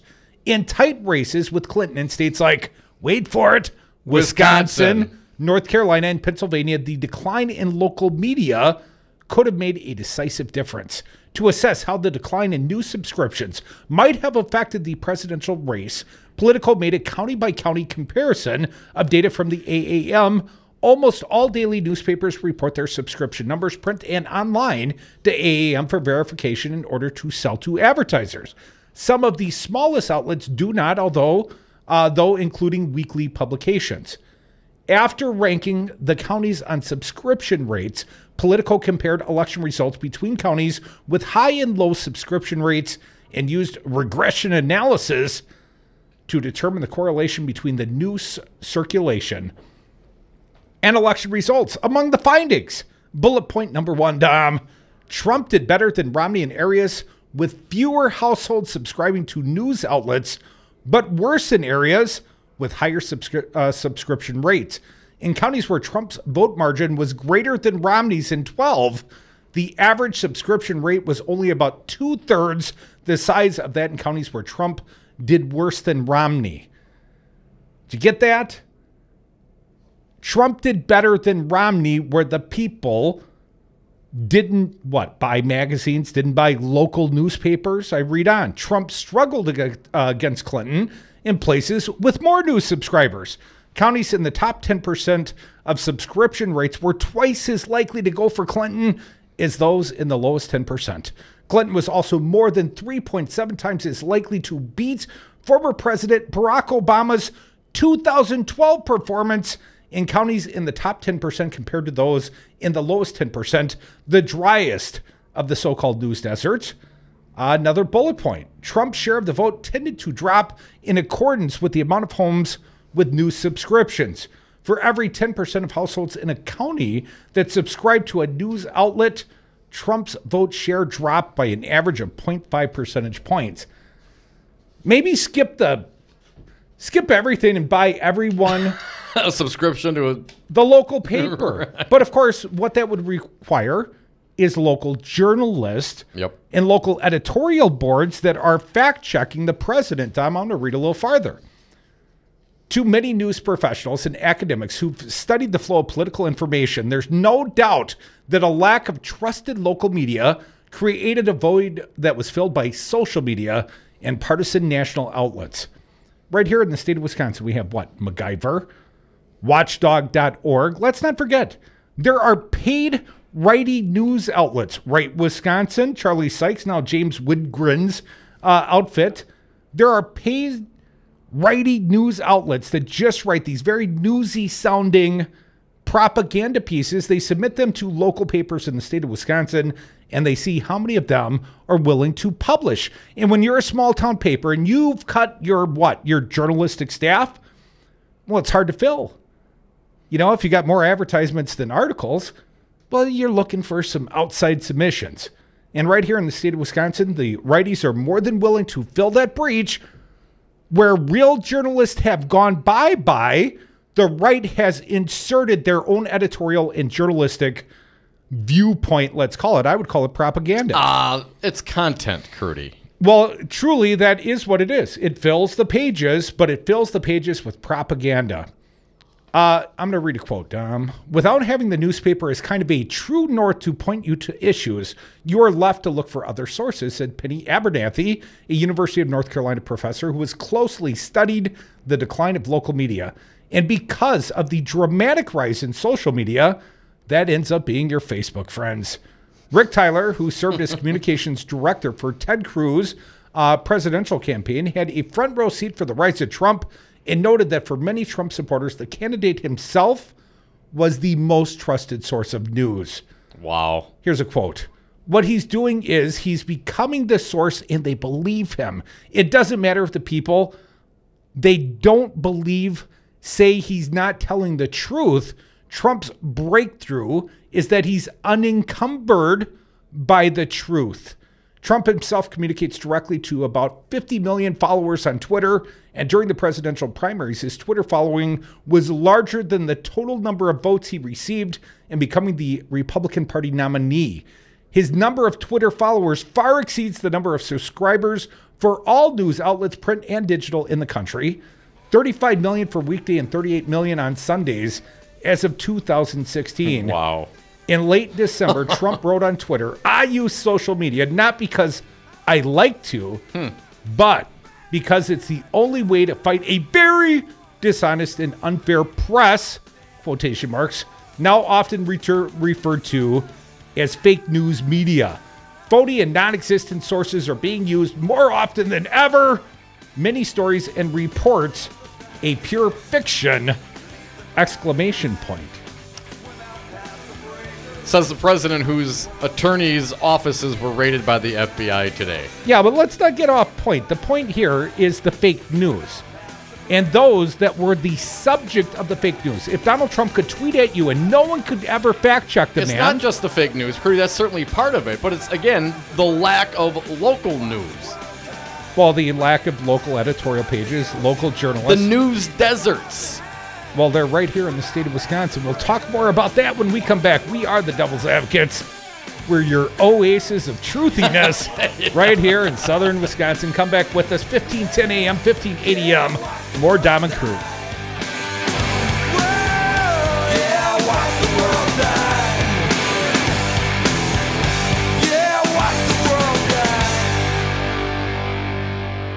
Man, I've got certain information, all right? Certain things have come to light.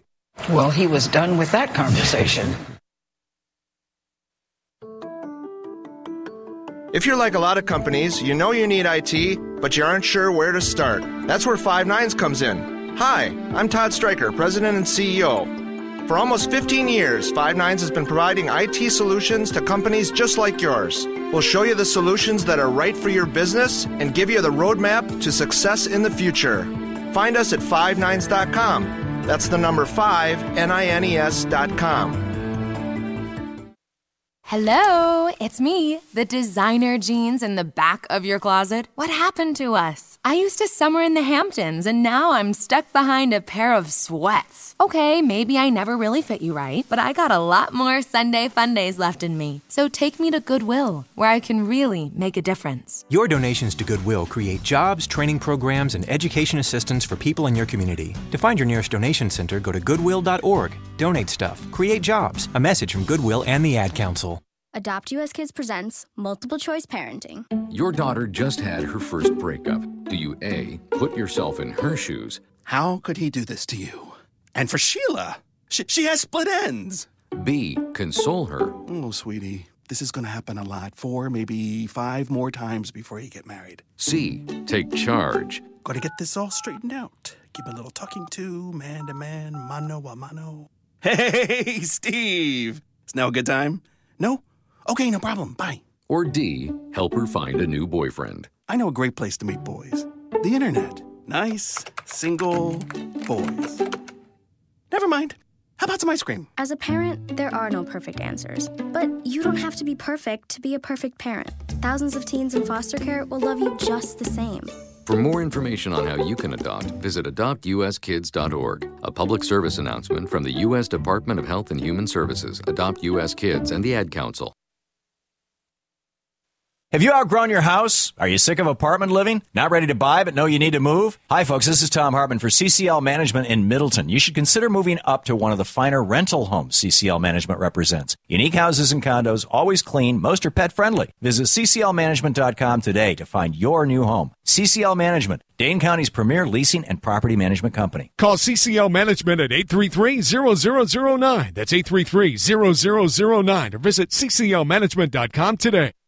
Have a drink at Regano's Roman Coin. This neighborhood corner tavern is as classic as the street it occupies. Family owned and operated since 1966, Regano's Roman Coin is located in a former Pabst Tide House on historic Brady Street, serving an array of craft beers with a focus on Wisconsin breweries. Also, weekly drink specials, trivia on Wednesdays, seasonal sporting events, parties hosted for all occasions, and pet friendly. Open 11 a.m. Tuesday through Friday, 10 a.m. Saturday and Sunday, closed on Monday. Regano's Roman Coin, Milwaukee's pet friendly, cash only order in classic corner tavern. Whoa.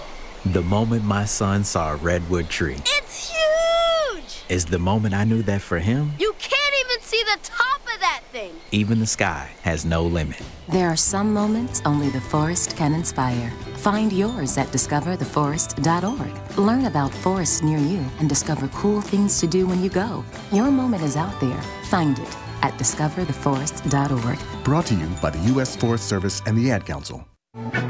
Hey, this is Stu Daniels, host of Stu Man PM. Politics and music heard every Sunday from 4 to 6 p.m. here on Wisconsin's Resistance Radio Network. Stu Man PM is your Sunday afternoon update on two of my favorite topics, politics and music. Join me this Sunday, April 8th, when my special guest will be Milwaukee County Board Chairman Theodore Lipscomb. We'll be talking politics, we'll be talking music. Stu Man PM, Sundays 4 to 6 p.m. here on Wisconsin's Resistance Radio Network. Here we go. The Devil's Advocates, because it's always 420 somewhere.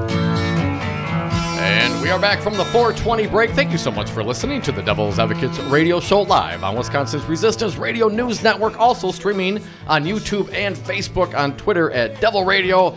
And the text party line, 844-967-2789. Dominic, we have been referencing a political piece, Sean Musgrave and Matthew Nussbaum, because we cite our sources around here. The headline, Trump thrives in areas that lack traditional news outlets.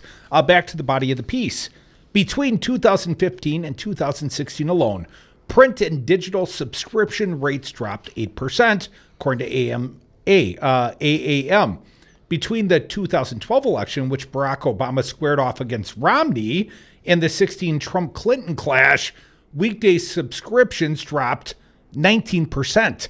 The Bureau of Labor Statistics reported that between 2004 and 2015, the newspaper industry lost 37% of its workers, leaving empty desks in newsrooms where reporters used to be.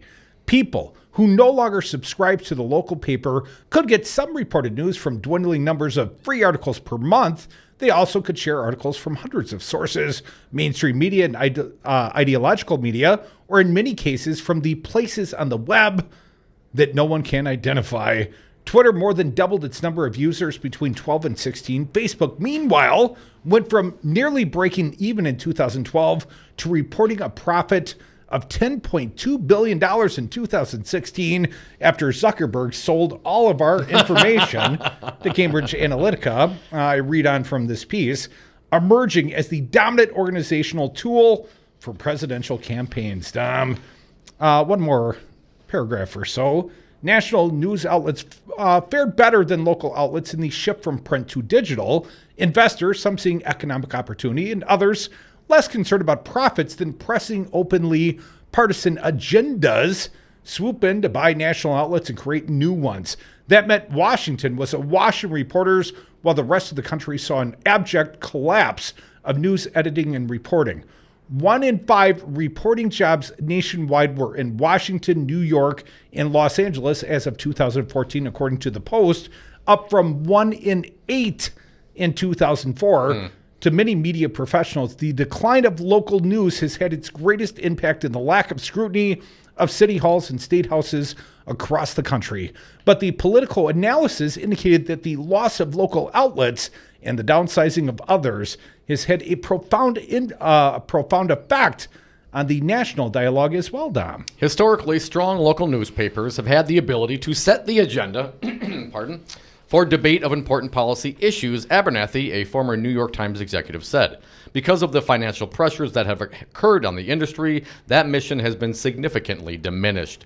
Jeffrey Mondak, a University of Illinois political scientist who has written a book on the role of newspapers in politics, noted that a surprising number of small newspapers, even in rural and traditionally conservative markets, refuse to endorse Trump, in some cases breaking decades-long allegiances with the Republican Party. But it seemingly made little difference to voters, suggesting that they were making their decisions based on other information.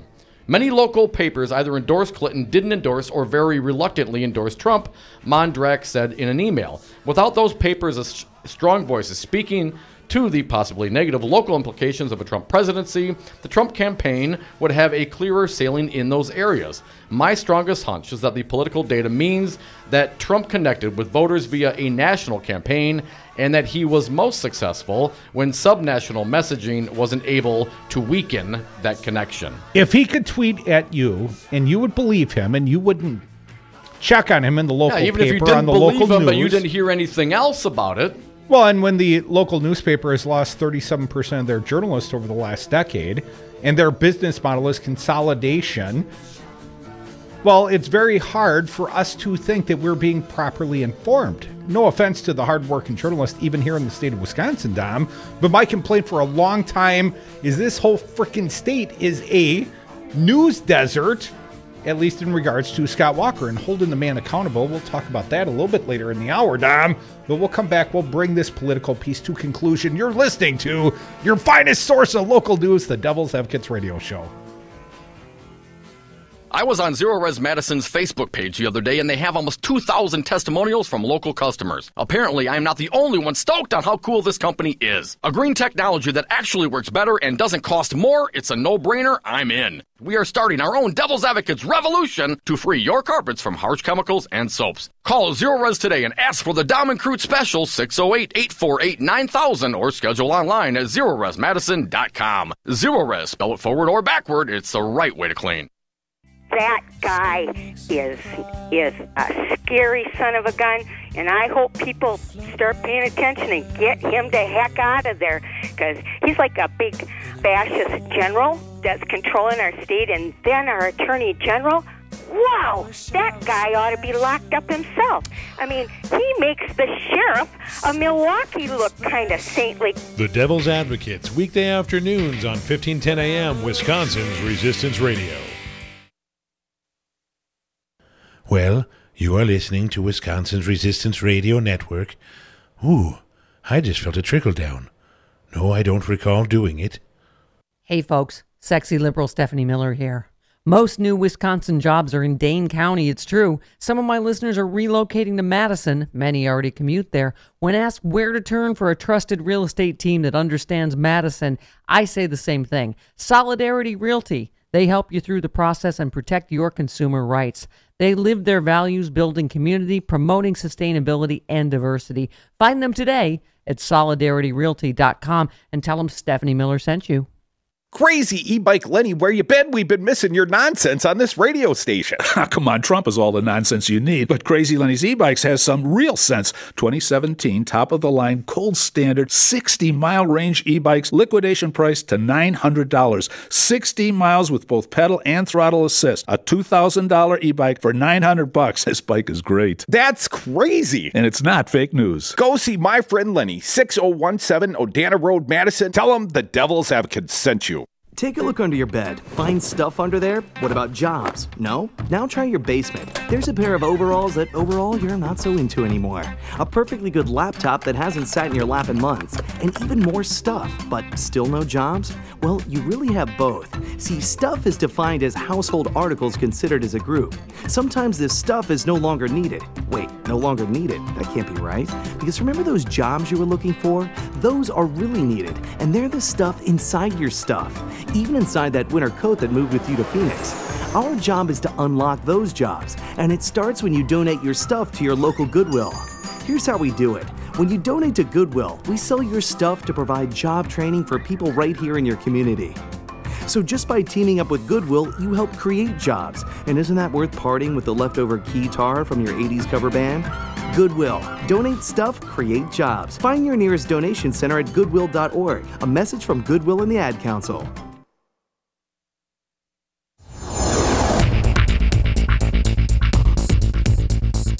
For Wisconsin's Resistance Radio Network, I'm Stu Daniels with your headlines.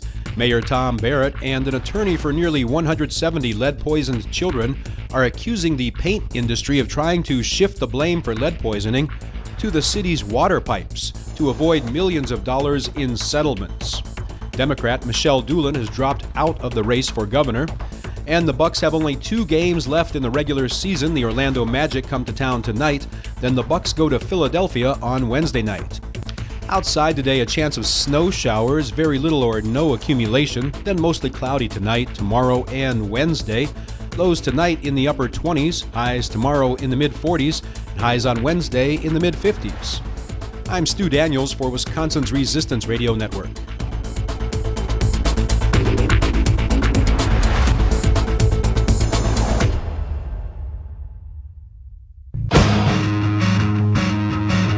Kicking ass and taking names since the Wisconsin Uprising. Dom and Crute are the Devil's Advocates.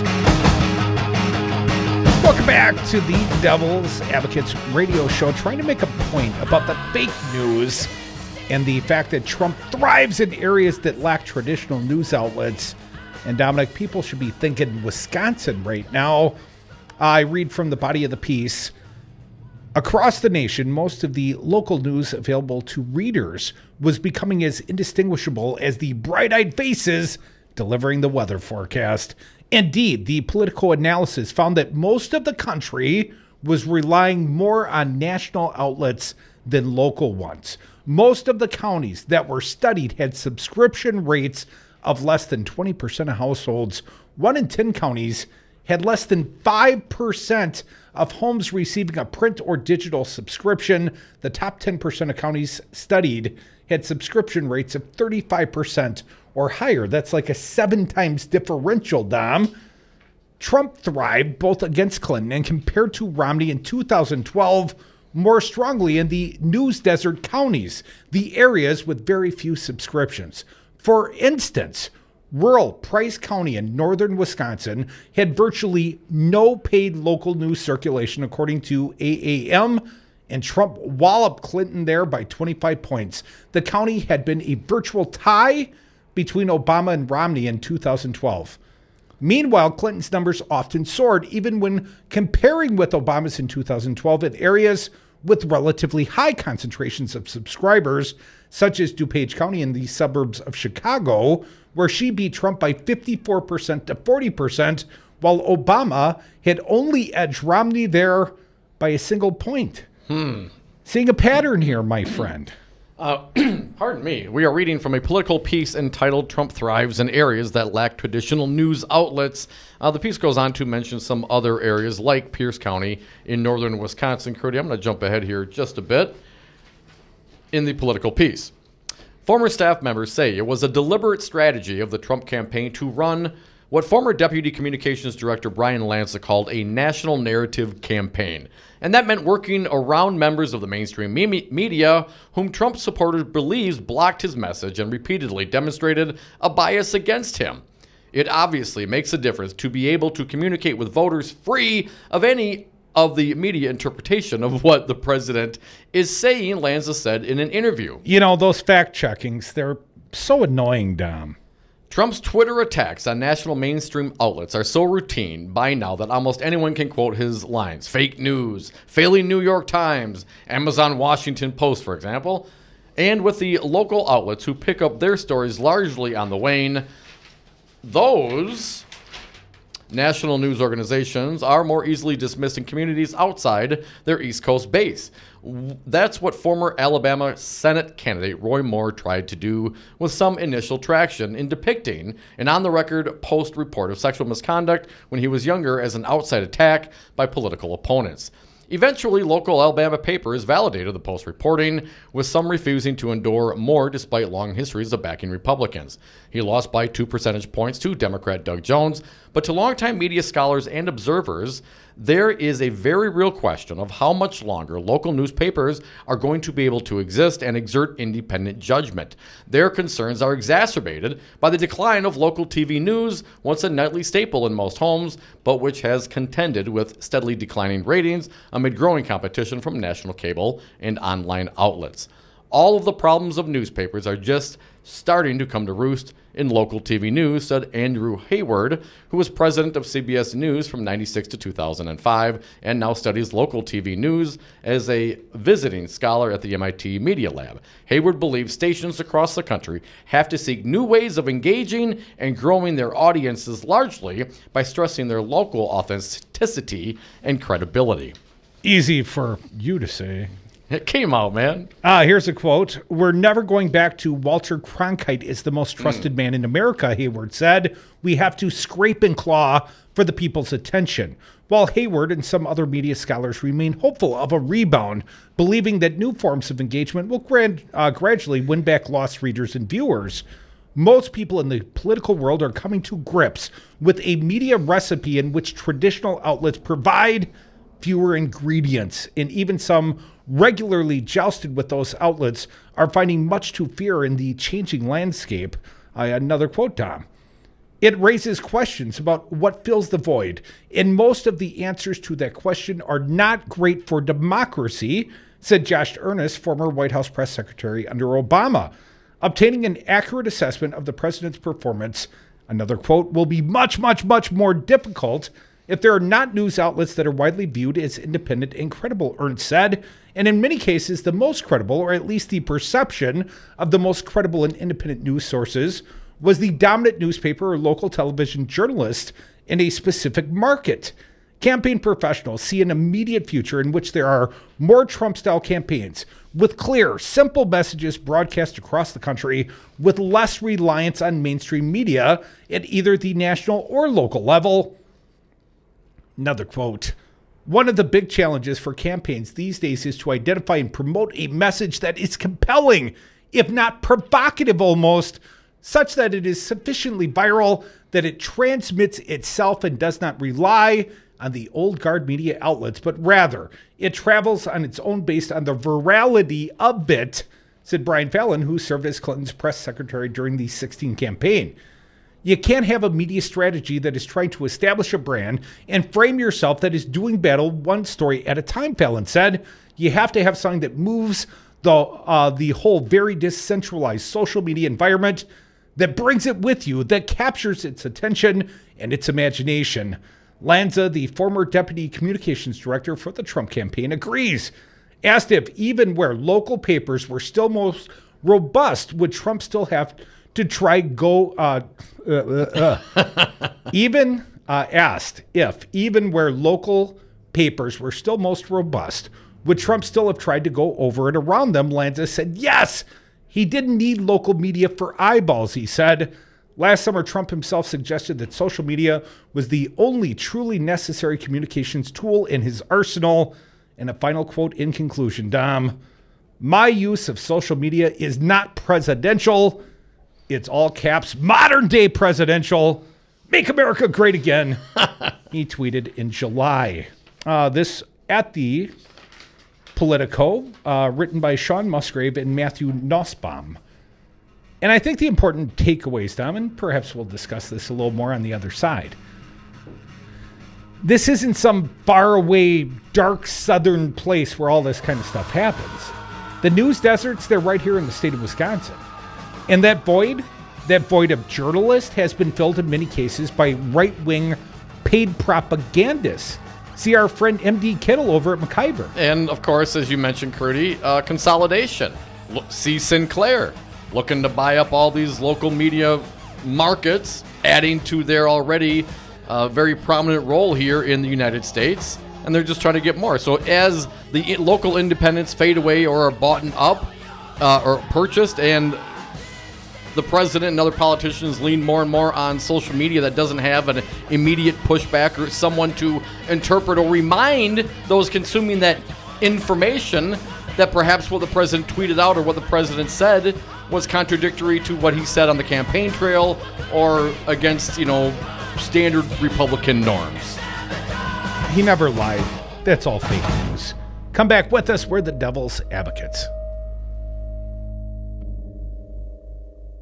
Wisconsin Republican Attorney General Brad Schimmel claims he will further investigate the investigators of the John Doe 2 investigation because it was all a partisan witch hunt. Wisconsin State Rep Chris Taylor said this. There is absolutely no concern expressed by this Attorney General or these Republican legislators about the underlying criminal conduct that this corruption investigation revealed.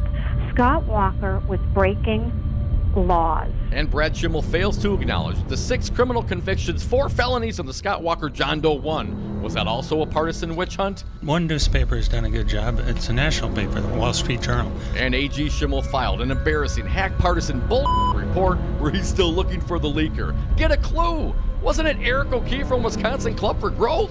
Well, I was born to do this. This message was paid for by the People for People Corporation. Donate online at p4ppc.org. P4ppc.org.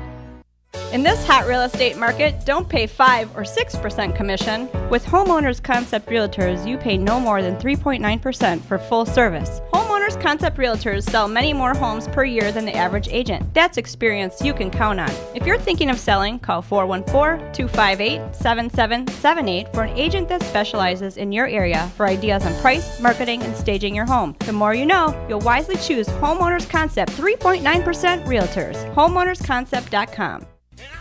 Tune in to The Resistance, Wisconsin's Resistance Radio.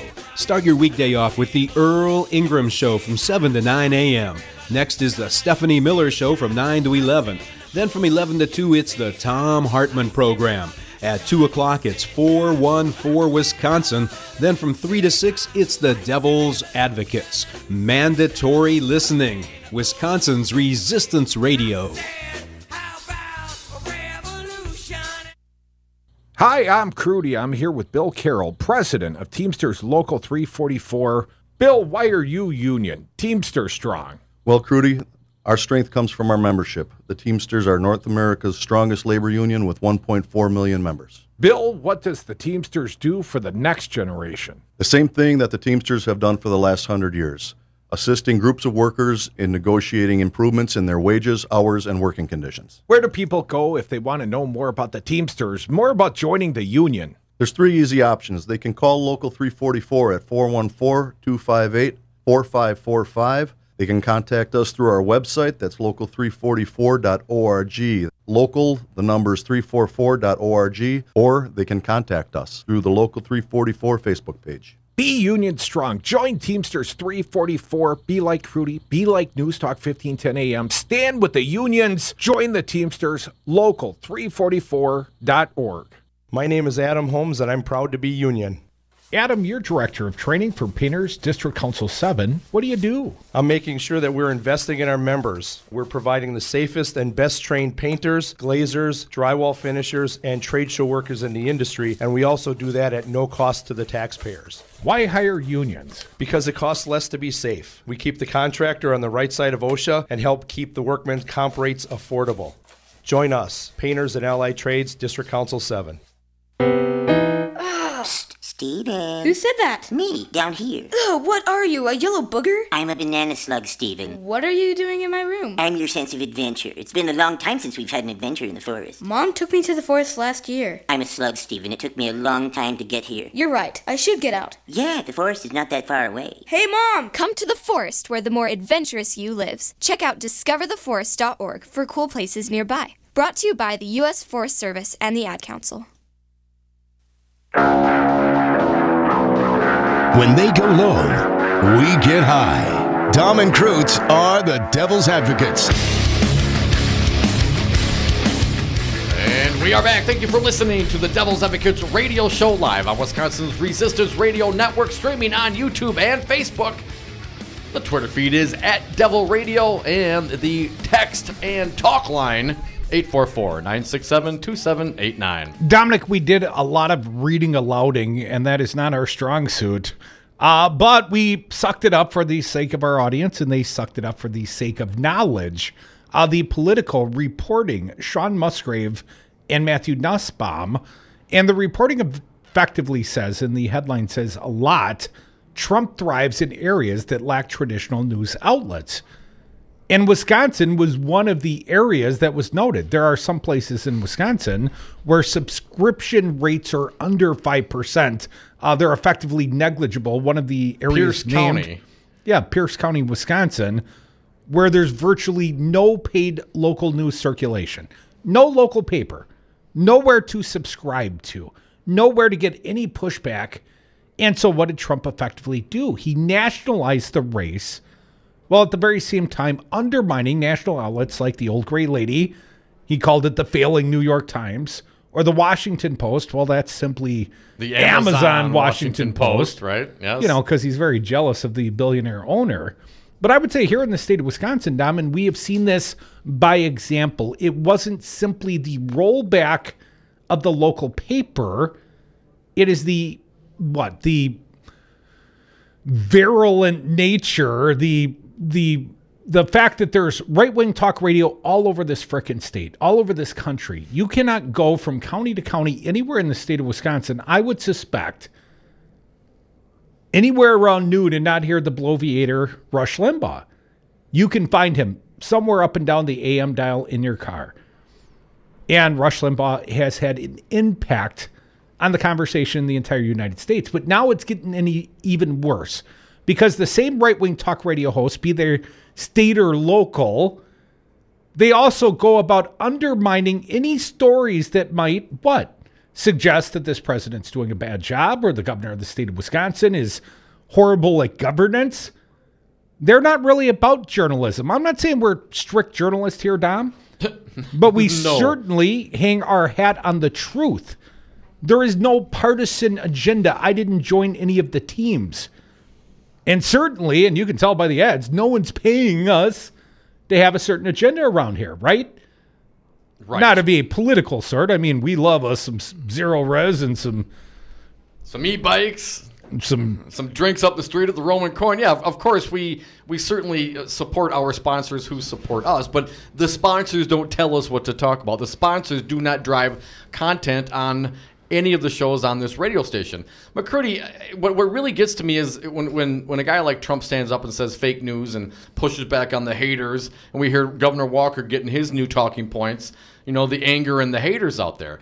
Just because someone pushes back on something you say, President Trump, Governor Walker, doesn't mean that they're being critical of you personally. When you have a habit of standing up and saying false things, that is the job, as far as I'm concerned, and I never went to J school, but what I would do if I was listening to that and was reporting on it, I would point out to the people, this is not what he said last time, or this is in contradiction to the party's platform, or he's contradicting himself once again. Those are facts. You can point those things out. And that's not even going to his motivation. But if you say you're going to have Mexico pay for a wall and Mexico doesn't pay for a wall, and I point out that you said you're going to have Mexico pay for the wall, doesn't make me fake news, doesn't make me angry, doesn't make me hater. It just points out the fact that Mexico ain't paying for that wall. And Trump, you kept talking about it, and now it's not happening.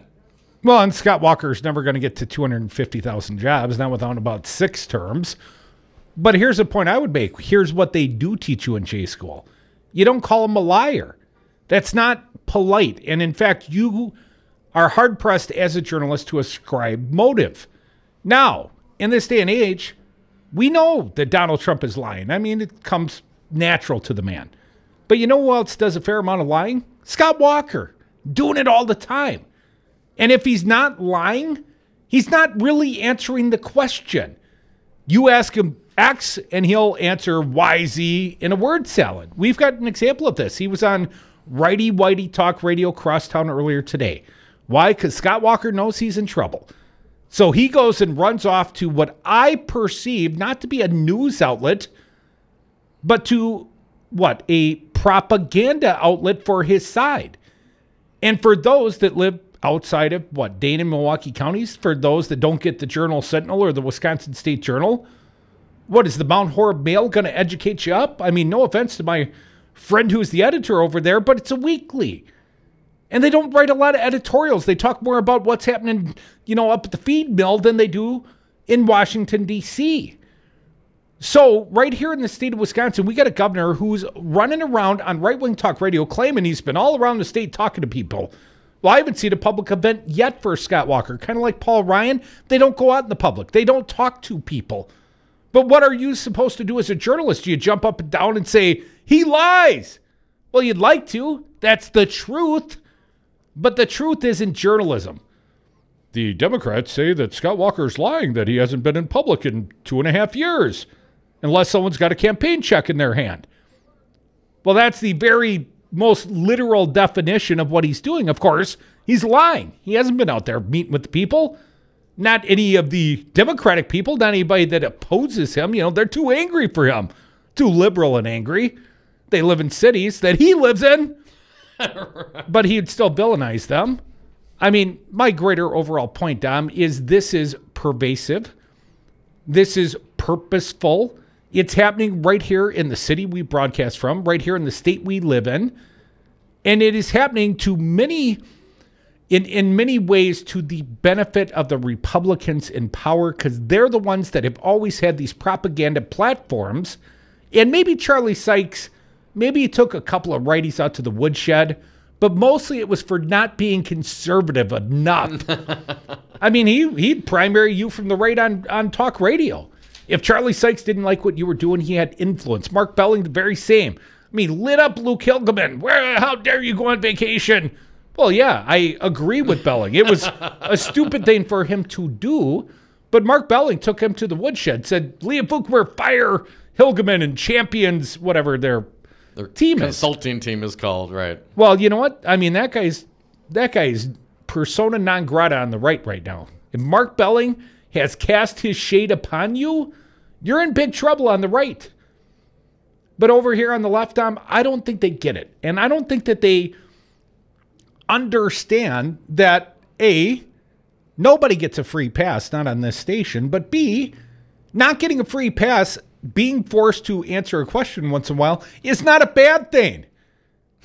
That's how you express your position, your platform, why people should vote for you. You should not run away from the constituents. You should not run away from a microphone. And certainly you shouldn't run away from the local press. But right here in the state of Wisconsin, part of the reason why Donald Trump is the president is because far too many people, they either stuck their head in the sand, they stopped reading the newspaper, they turned on right-wing talk radio, or they just never got correct information. No one ever corrected the record. No one ever pushed back when Scott Walker said he solved the $3.6 billion budget deficit and created 250,000 jobs and we're running massive surpluses, although that's only cash accounting. Come on, man. I've been pushing back on that since I first heard him say that years ago. Well, I know. It's one of your pet peeves that man can go out and constantly lie and sloganeer and bumper sticker.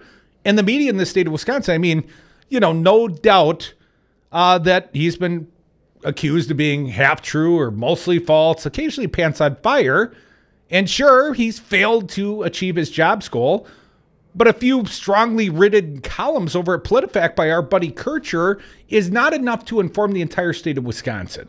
And it's no not enough subscribing to the service if no one has any intellectual curiosity or money in their pocket or care to, have some general curiosity to go out and learn the issues. It takes time, Crudy. It is, in many regards, a privilege for you and I to be able to spend all of our time doing this kind of thing, or at least much of our time, when we're not doing other business. Well, fortunately, I have the retention skills of a constitutional scholar, according to recent guest Jim Santelle. Now I lost it. But obviously, you don't have the retention skills of a constitutional scholar. I do not. 844-967-2789. I remember the phone number, and you can join us on the line if you choose. We got one here now, Keith. Let's go. It's Larry. You're up. Thanks for calling. What do you got for us today? Hello, you're on the air. There's a Gene on the air. Oh, hey, Jeannie. Jeannie, what's happening? Hi, you guys. You know what? This is a great topic. I just love it. Being from the other side of the state and having witnessed, the right-wing radio machine. But there was also a newspaper that was privately run that is called the Eau Claire Journal. And they would have it, where you could put in I don't remember how much it was. In this little slot machine, I guess a lot of people were just plain taking them. They had them all over. And they were, railing on Democrats and spreading a lot of propaganda and lies, and they were available in a lot of little markets around our area here, and they're still going. So this is just intriguing to me. Keep up the great work, guys. Well, Jeannie, we don't know anything to do except great work. Hell, we don't even have the Onion anymore, Crudy. Now, if you missed the breaking news of the day, Donald Trump's personal attorney, Michael Cohen, has had his New York office raided by FBI agents. But we're talking fake news and we're talking real news. Like that sex slave guy, Ben Sparks, former Walker employee, former Paul Ryan employee. Come back with us. We got a fine journalist. His name, Jeff Landfield from the Alaskan landmine. He's going to drop a bomb on all of us. Come right back. But we have people that are stupid. They can go suck lemons. Do you own a rental property, or would you like to partner with a rental investment team? Call the pros you can trust at CCL Management. Rental expertise second to none, a general contractor on staff to direct repairs and improvements, and real estate brokerage services tailored to the small investor. If you're ready to invest in rental property or just need professionals to manage your real estate portfolio, call us, CCL Management, at 608-833-0009 or visit us on the web at cclmanagement.com. Hey, Batman here, Matt Rothschild from the Wisconsin Democracy Campaign. Hoping you'll support us as we track all that dark money that's splattering your screens with mud. You can count on us to tell you who really runs Wisconsin, and it's not Walker, Fitzgerald, and Voss. They're just the water boys for the Koch brothers, WMC, the NRA, and Diane Hendricks. You can find all this out at our website at wisdc.org, and while you're there, please send us a donation so we can keep after these bad guys. Adopt US Kids presents Multiple Choice Parenting. You've messed up your daughter's haircut. Do you A, get spiritual? Mom, where's the mirror? Beauty is within. Oh. B. Find the positives. Less time blow drying, more time texting? Or C. Show empathy. Mom, you really don't have to. Twinsies! I kinda love it. You don't have to be perfect to be a perfect parent. Thousands of teens in foster care will love you just the same. For more information on adoption, visit adoptuskids.org. A message from the U.S. Department of Health and Human Services, Adopt U.S. Kids, and the Ad Council. The Devil's Advocates. We've got U.S. Senator Ron Johnson, our friend, live via phone. Ron, in all seriousness, if this was Barack Obama, you'd be screaming, "Stormy, stormy, stormy," from the rooftops. You're too young to understand this excuse. This would be the Sergeant Schultz answer, "I know nothing." But as the chair of the HISCAC, sir, Homeland Security Governmental Affairs Committee, you could get to the bottom of this, could you not, Ron? I see nothing. I know nothing. Making radio great again. You are listening to 1510 AM WRRD Waukesha, Milwaukee, and 1580 AM WTTN Columbus, Wisconsin's Resistance Radio.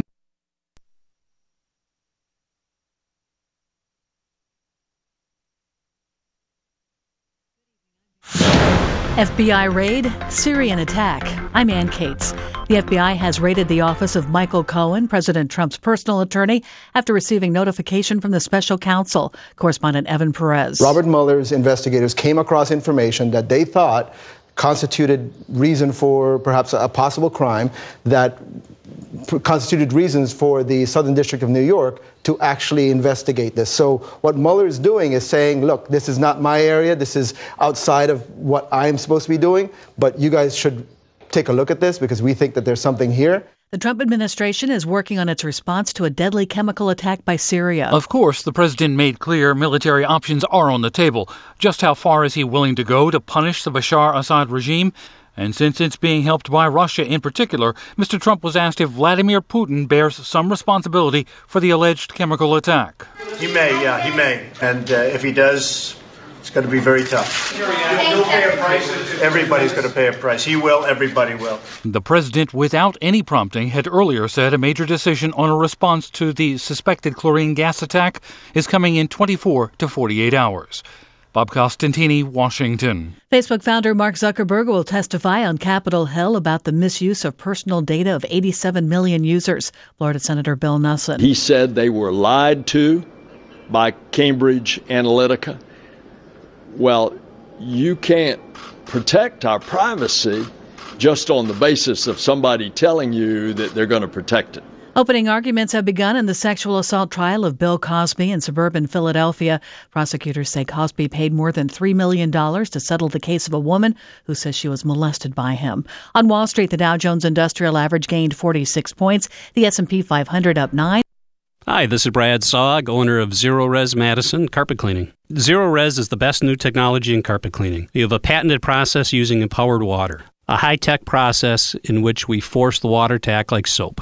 It doesn't want to stay in that state. It's jacked up and it's angry and it wants to hit the dirt and then it neutralizes. When we're done, all that's left in your carpet is just light moisture. In the end, you get the cleanest, greenest, healthiest carpet cleaning available. Call us at 848-9000. Zero Res. Spell it backward or forward. It's the right way to clean. Is my kid in the right car seat? I guess she is. There are probably rules on when to move up to a booster seat, aren't there? Rear-facing, forward-facing. I think I have it right.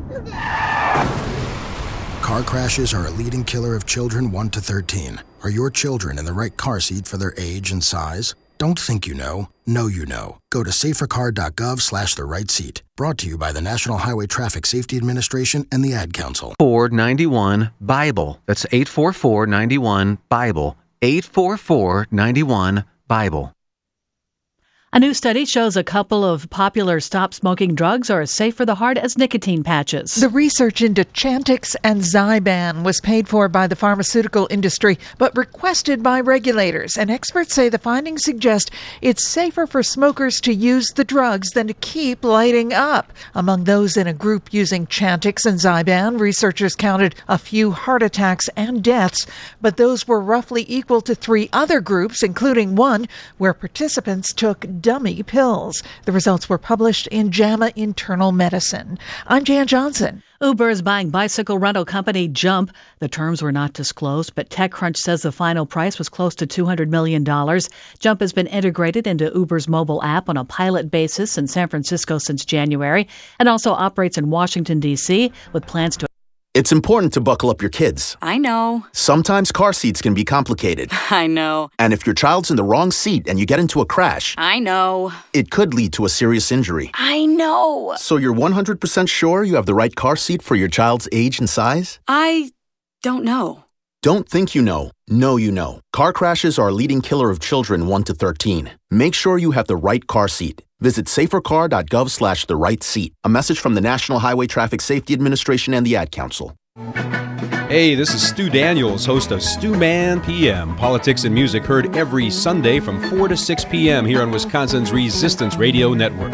Stu Man PM is your Sunday afternoon update on two of my favorite topics, politics and music.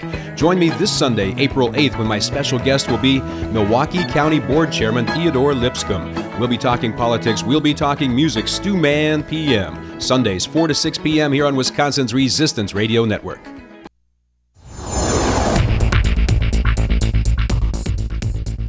I'm Stu Daniels with your headlines. Wisconsin's U.S. senatorial race is already the most expensive in history, not including special elections. More than $13 million has already been spent on the race by outside groups.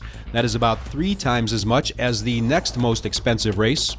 The majority of the money is from Dick Uihlein, owner of Uihlein Shipping Supply, in support of Kevin Nicholson and critical of Senator Tammy Baldwin.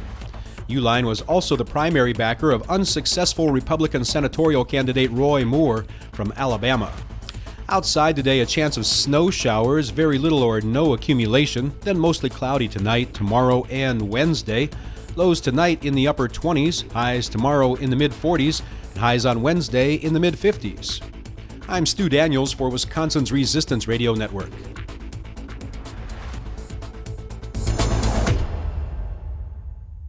The following program is a presentation of DC Communications, LLC. Warning, you are about to listen to the greatest radio show ever. And due to contractual obligations and to shield our airwaves corporate licensees from any semblance of liability, responsibility, and gullibility, we must tell you the views represented on this show are not necessarily those of this station or its management. This radio show contains differing points of view on current political topics, and due to the nature of its contents, it should be heard by everyone. Thank you for listening. 3, 2, 1. Now live from the heart of liberal Wisconsin, where the political party is just beginning, welcome to the Devil's Advocate Show. Best friends proving it's never personal, only politics. Please allow me to introduce myself. Now here are your hosts, Dom and Crute. Welcome back to the Devil's Advocates Radio Show. Dominic, we're sliding into the 5 o'clock happy hour, and I'm happy to announce we've got a fine guest waiting live via phone all the way from Alaska. His name, Jeff Landfield. He is with the Alaska Landmine. Jeff, welcome to the Devil's Advocates Radio Show. My man, what's up? Hey, Jeff, thanks for joining us. Jeff, yeah. my co-host Dominic was undertaking an interesting exercise. We heard about this Wisconsin GOP operative, Ben Sparks, apparently got caught up in a whole, slave and contract law. Sex slave. Okay, sex slave, sir, and contract law. And apparently Ben Sparks is on the lam, this former Scott Walker, Paul Ryan operative. So Dom started Googling, where's Ben Sparks? And your work came up, sir. Apparently, he stopped at least for a while in Alaska. Tell us what you know about this ne'er-do-well Ben Sparks. No, it's 50 Shades of Grey, my real life. So yeah, Ben was up here in 2014. He ran the campaign for Senator Dan Sullivan. So he beat Senator Sullivan beat incumbent Senator Mark Begich. Mark's a Democrat, Dan was a Republican, and Ben ran his campaign in 2014 and was kind of up here doing politics and after that, later got involved in an effort, a coalition of businesses and organizations in Alaska that were kind of charged. It was led by this kind of large telecom in Alaska, and they were trying to get the legislators in our state to kind of do some stuff. But we're having a big fiscal problem right now because the price of oil crashed. They started this group, Alaska's Future, and he became eventually the director of that. Was involved in going to our capital, Juneau, and doing lobbying, I guess, and trying to get the legislators to get on board. And it was what they were trying to get behind. The plan was very controversial, and it was not supported by a lot of people, a lot of legislators. And what it is from a lot of people I know in Juneau, he was eventually kind of run out of Juneau because he had this kind of aggressive, like, you don't want to get on board. Well, I run campaigns, wink, wink. And so he wasn't in Juneau very long, and then he continued doing the Alaska's Future, and he was up until end of 2016, I think, is when he was kind of out of here permanently. Well, let's clarify a few points, Jeff. I don't care so much about his political resume as what he's alleged to have done. The Las Vegas paper, the Las Vegas Review, had talked about this sex slave that he's reported to have contracted services from, his fiance. Now, similar bad behavior is being reported by your organization. Jeff, tell us all about the sex slave in Alaska. Alaska's a big, we're the biggest state, but we're, kind of a small state when it comes to population, especially in politics. So once the Vegas story came out, there was actually a few weeks ago, there was kind of a hint of this. Some domestic violence, a domestic dispute, and there was a hint, and then the story came out. And that started circulating among the politicos here in Alaska. And I got, a lot of people sending me the story, so I'm reading it, and I'm going, wow, this is crazy. Like, you meet somebody, and usually you don't sign a sex slave contract on the second date or the first date. It was kind of odd.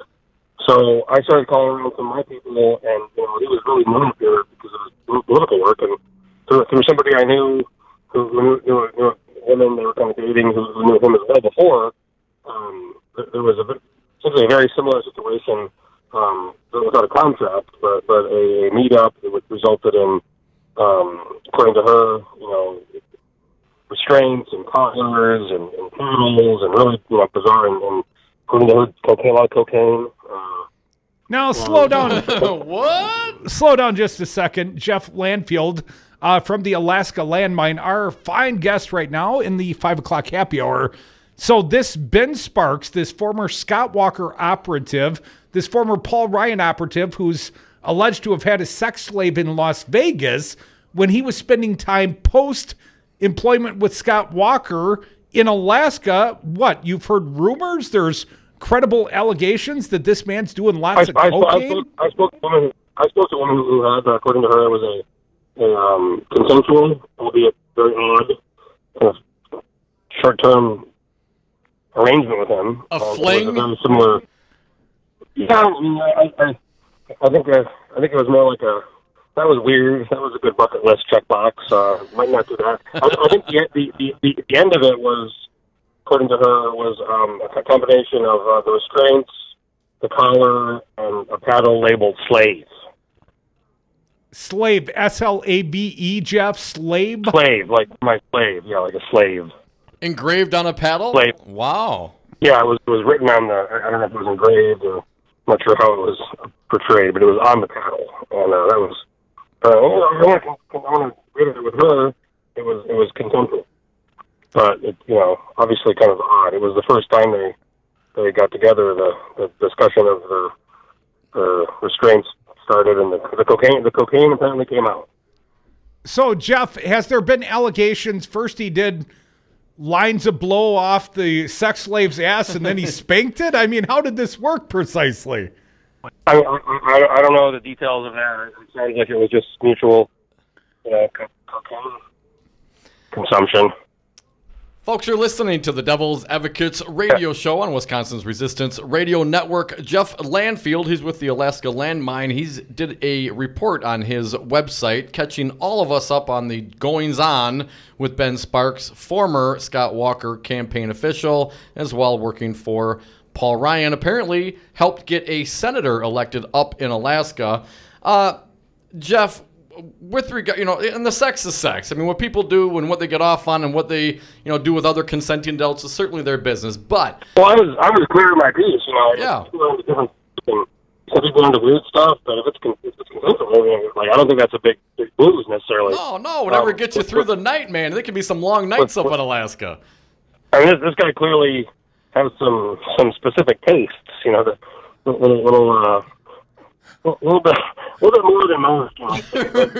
Exotic taste, perhaps. Well, Jeff, at least it seems like he cleaned up his act. He got good contract law in place by the time he made it to Vegas.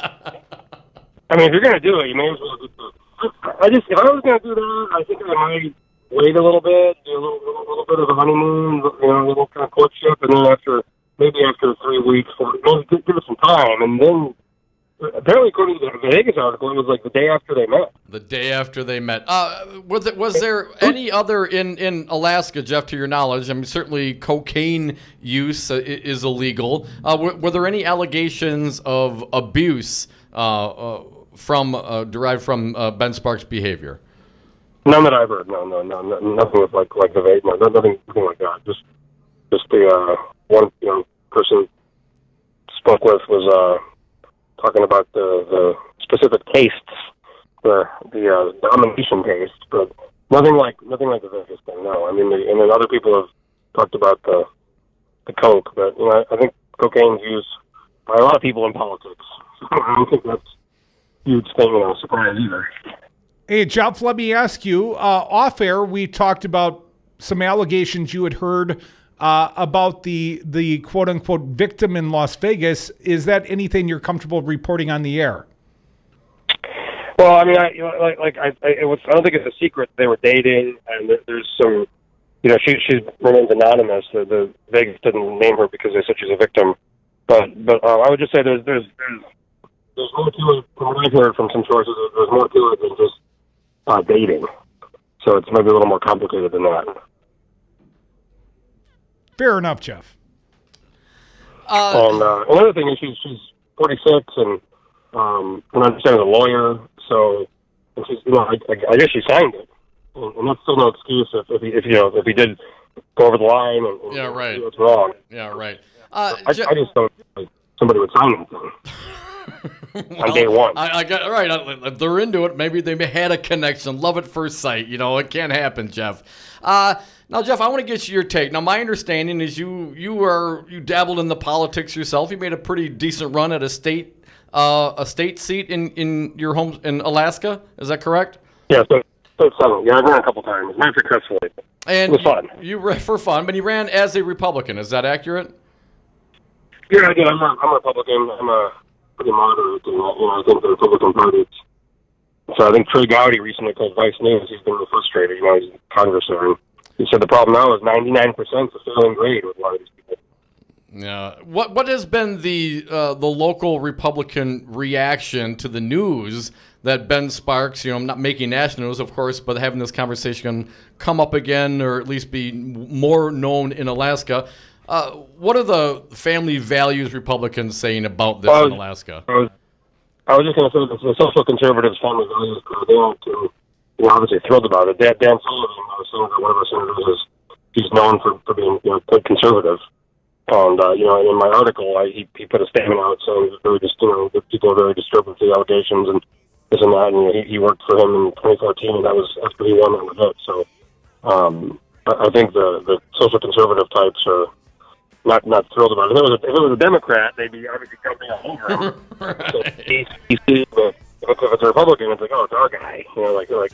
I think there's some discussions in Alaska among politicos about how Ben got here and who brought him here. Yeah. And that person's still involved kind of in Alaska politics, and people are a little bit upset with him for bringing the guy up here. Jeff Landfield, the Alaska landmine, we thank you so much for joining us on the show today and updating our fair audience to the Ben Sparks saga. Thank you, Jeff. Thank you, Jeff. Folks, we are the Devil's Advocates. Do you think he was leaving Wisconsin in disgrace? I mean, when you leave town and you go to Alaska, right. I mean, is it just the kinkiness? You think he had to, find some new women, some fresh fish? Think he had used up all the staffers here in Wisconsin? Found something on Craigslist and just head up north, man. I mean, if this has been this guy's kink for, one must assume, most of his adult life, it didn't just start with 50 Shades of Grey. Maybe it started on the Walker campaign.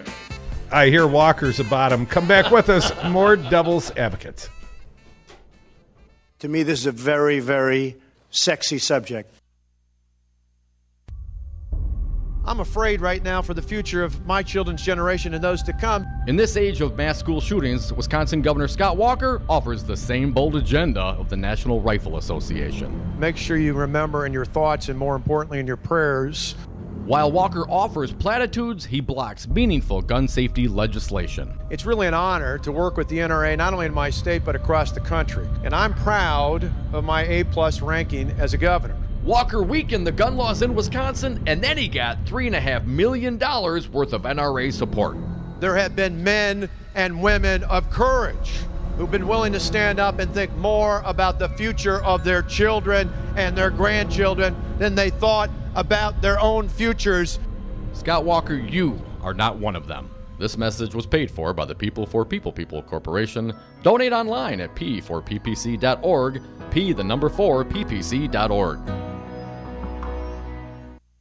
On Thursday, April 12th at 1:45 p.m. and 6:45 p.m., WRRD 1510 a.m. and WTTN 1580 a.m. will participate in Wisconsin's statewide tornado drills. These are only tests and will last for 1 minute. When the tests are finished, we will return to normal programming.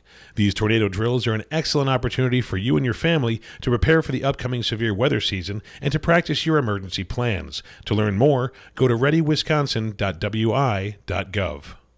In this hot real estate market, don't pay 5 or 6% commission. With Homeowners Concept Realtors, you pay no more than 3.9% for full service. Homeowners Concept Realtors sell many more homes per year than the average agent. That's experience you can count on. If you're thinking of selling, call 414-258-7778 for an agent that specializes in your area for ideas on price, marketing, and staging your home. The more you know, you'll wisely choose Homeowners Concept 3.9% Realtors. HomeownersConcept.com. Hey folks, sexy liberal Stephanie Miller here. Most new Wisconsin jobs are in Dane County, it's true. Some of my listeners are relocating to Madison. Many already commute there. When asked where to turn for a trusted real estate team that understands Madison, I say the same thing. Solidarity Realty. They help you through the process and protect your consumer rights. They live their values, building community, promoting sustainability and diversity. Find them today at solidarityrealty.com and tell them Stephanie Miller sent you. Have a drink at Regano's Roman Coin. This neighborhood corner tavern is as classic as the street it occupies. Family owned and operated since 1966, Regano's Roman Coin is located in a former Pabst Tide House on historic Brady Street, serving an array of craft beers with a focus on Wisconsin breweries. Also, weekly drink specials, trivia on Wednesdays, seasonal sporting events, parties hosted for all occasions, and pet friendly. Open 11 a.m. Tuesday through Friday, 10 a.m. Saturday and Sunday, closed on Monday. Regano's Roman Coin, Milwaukee's pet friendly, cash only order and classic corner tavern. I'm a retired school psychologist, and helping people was my thing. After my stroke, when Meals on Wheels started, I was on the other end of the stick, so to speak. My name is Julius Gaines, creative writer, poet, photographer. 1 in 6 seniors faces the threat of hunger, and millions more live in isolation. Drop off a hot meal and say a quick hello. Volunteer for Meals on Wheels by donating your lunch break at americaletsdolunch.org. This message brought to you by Meals on Wheels America and the Ad Council. The Devil's Advocates. My Congresswoman Gwen Moore. I think that you guys are filling a very important space. I think African Americans consume radio at a very high rate. And they really rely on radio for information. And so, word of warning to all those candidates out there, don't ignore these inexpensive ways to advertise. Well, wait until we get our FM. They're going to get more expensive all the time. Radio for the 99%. Bring it? Oh, it's already been brought in. Dom and Krutz are the Devil's Advocates. And we are back. Thank you for listening to the Devil's Advocates radio show on Wisconsin's Resistance Radio Network, streaming on YouTube, Facebook, Twitter at Devil Radio. And the phone's 844-967-2789. Thank you all for bearing through. That was a difficult interview, at least to hear, but we appreciate the content offered by Jeff Landfield from the Alaskan, I wish it was landline, the Alaskan landmine, the new news. Ben Sparks, former Scott Walker staffer, former Paul Ryan staffer, former spokesman of the Wisconsin GOP, you know the one, with the submissive sex slave in Vegas, contracted to do whatever he wanted, apparently. Not the first time. Not the first. Or the last. Probably not the last. Alaskans, the Alaska Landmine reporting, the reporting of Jeff Landfield, cocaine use. Yeah, here's just a quick quote and from other his piece. similar sexual liaisons in the Alaskan. I can't think of the state name. I'd throw it out there if I could.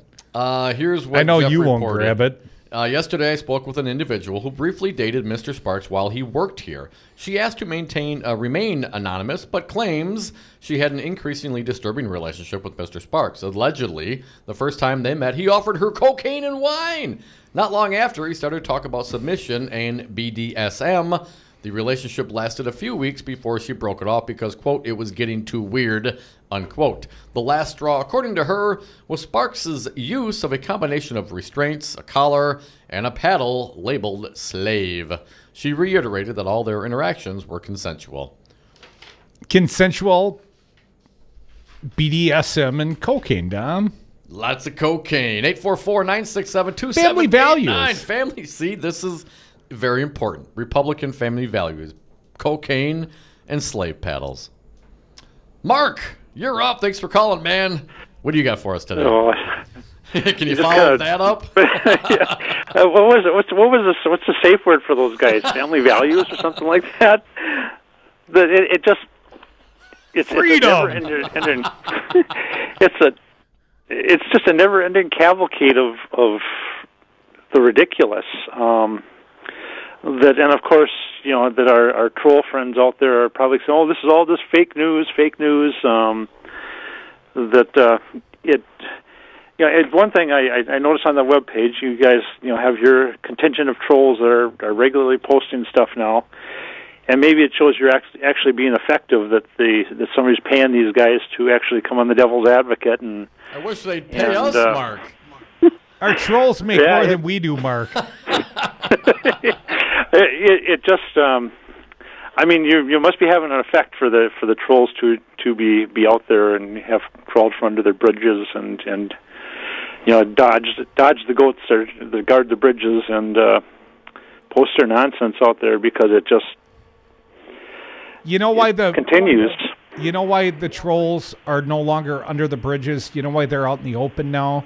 Because Scott Walker won't fix the roads. The bridges are falling apart. Yeah, the bridges are falling apart. Yeah, their little hidey hole is collapsed on.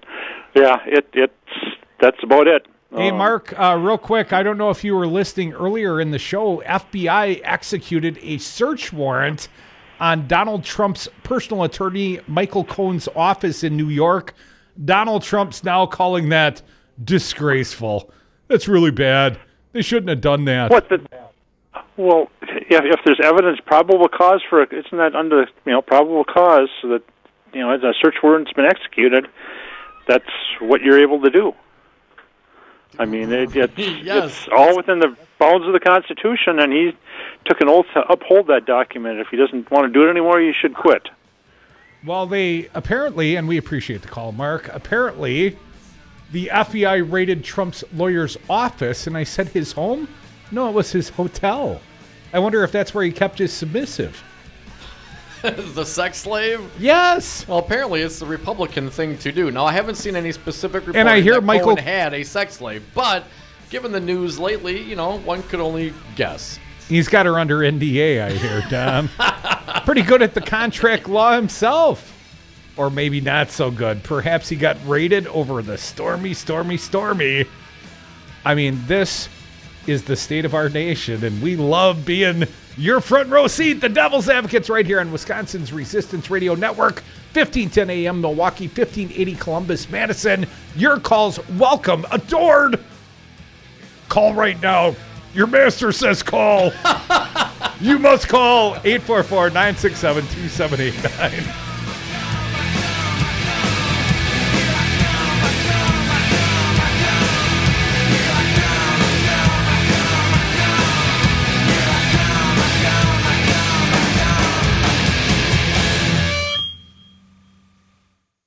I was on Zero Res Madison's Facebook page the other day, and they have almost 2,000 testimonials from local customers. Apparently, I am not the only one stoked on how cool this company is. A green technology that actually works better and doesn't cost more. It's a no-brainer. I'm in. We are starting our own Devil's Advocates revolution to free your carpets from harsh chemicals and soaps. Call Zero Res today and ask for the Diamond Crude Special 608-848-9000 or schedule online at ZeroResMadison.com. Zero Res, spell it forward or backward. It's the right way to clean. I'm State Representative Jocasta Zamaripa. And I'm Joel Clayfish. Listen to us on the Joel and Jocasta Show, Saturdays at 3 p.m. She's a Latina woman from the inner city of Milwaukee, and I'm a white guy from the suburbs. Diversity in the white guy. You are not going to believe what you hear on this show. I'm telling you, you're going to have to listen. News Talk, 1510 a.m., WRRD. Wisconsin's Resistance Radio. You are listening to 1510 a.m. WRRD Waukesha, Milwaukee, and 1580 a.m. WTTN Columbus, Wisconsin's Resistance Radio Network. Do you own a rental property, or would you like to partner with a rental investment team? Call the pros you can trust at CCL Management. Rental expertise second to none, a general contractor on staff to direct repairs and improvements, and real estate brokerage services tailored to the small investor. If you're ready to invest in rental property or just need professionals to manage your real estate portfolio, call us, CCL Management, at 608-833-0009 or visit us on the web at cclmanagement.com. You wanted to see me? Yes, please, have a seat. So here's the thing. When this company brought you on, we took a chance on you. You didn't have that 4-year college degree we typically look for. Right. But we gave you a shot anyway. And since then, you've worked incredibly hard and given it your all. Thanks. You've been an important asset to the team, but I don't think you can be an intern here anymore. We want to hire you. You're serious? Absolutely. Find your next great employee. Introduce yourself to the Grads of Life. Who are they? Talent worth knowing about. Young adults of unique determination and experience. An ideal fit for your company in an entry-level position, internship, or even mentorship. They might not have every qualification you typically look for, but they're exactly who your company needs. I won't let you down. I know. Don't miss out on a resource many innovative companies have already discovered. Go to gradsoflife.org to learn how to find, cultivate, and train this great pool of untapped talent. Brought to you by the Ad Council and gradsoflife.org. We are live outside the home of Joe and Rosie Goddard, where a pretty big tickle fight broke out just minutes ago. Sources say their father instigated the laughter. Let's go inside for a comment. Apparently, they have no comment. Dads, let this be a reminder that it only takes a moment to make a moment. Call 877-4DAD-411 or visit fatherhood.gov. Brought to you by the U.S. Department of Health and Human Services and the Ad Council.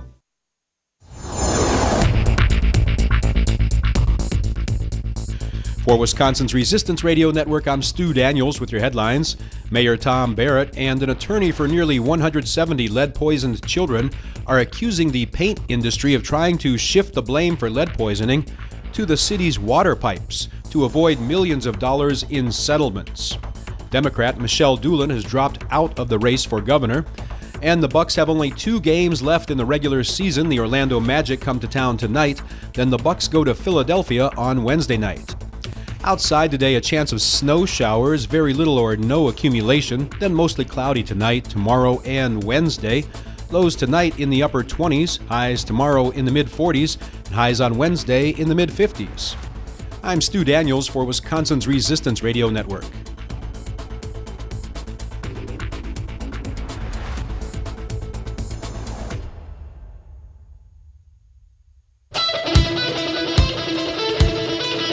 I don't know if you know the Devil's Advocates, but they are kind of a big deal.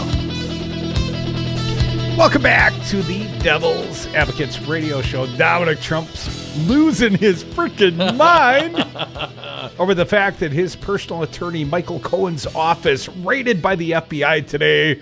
And everybody's really mad about it. Everybody.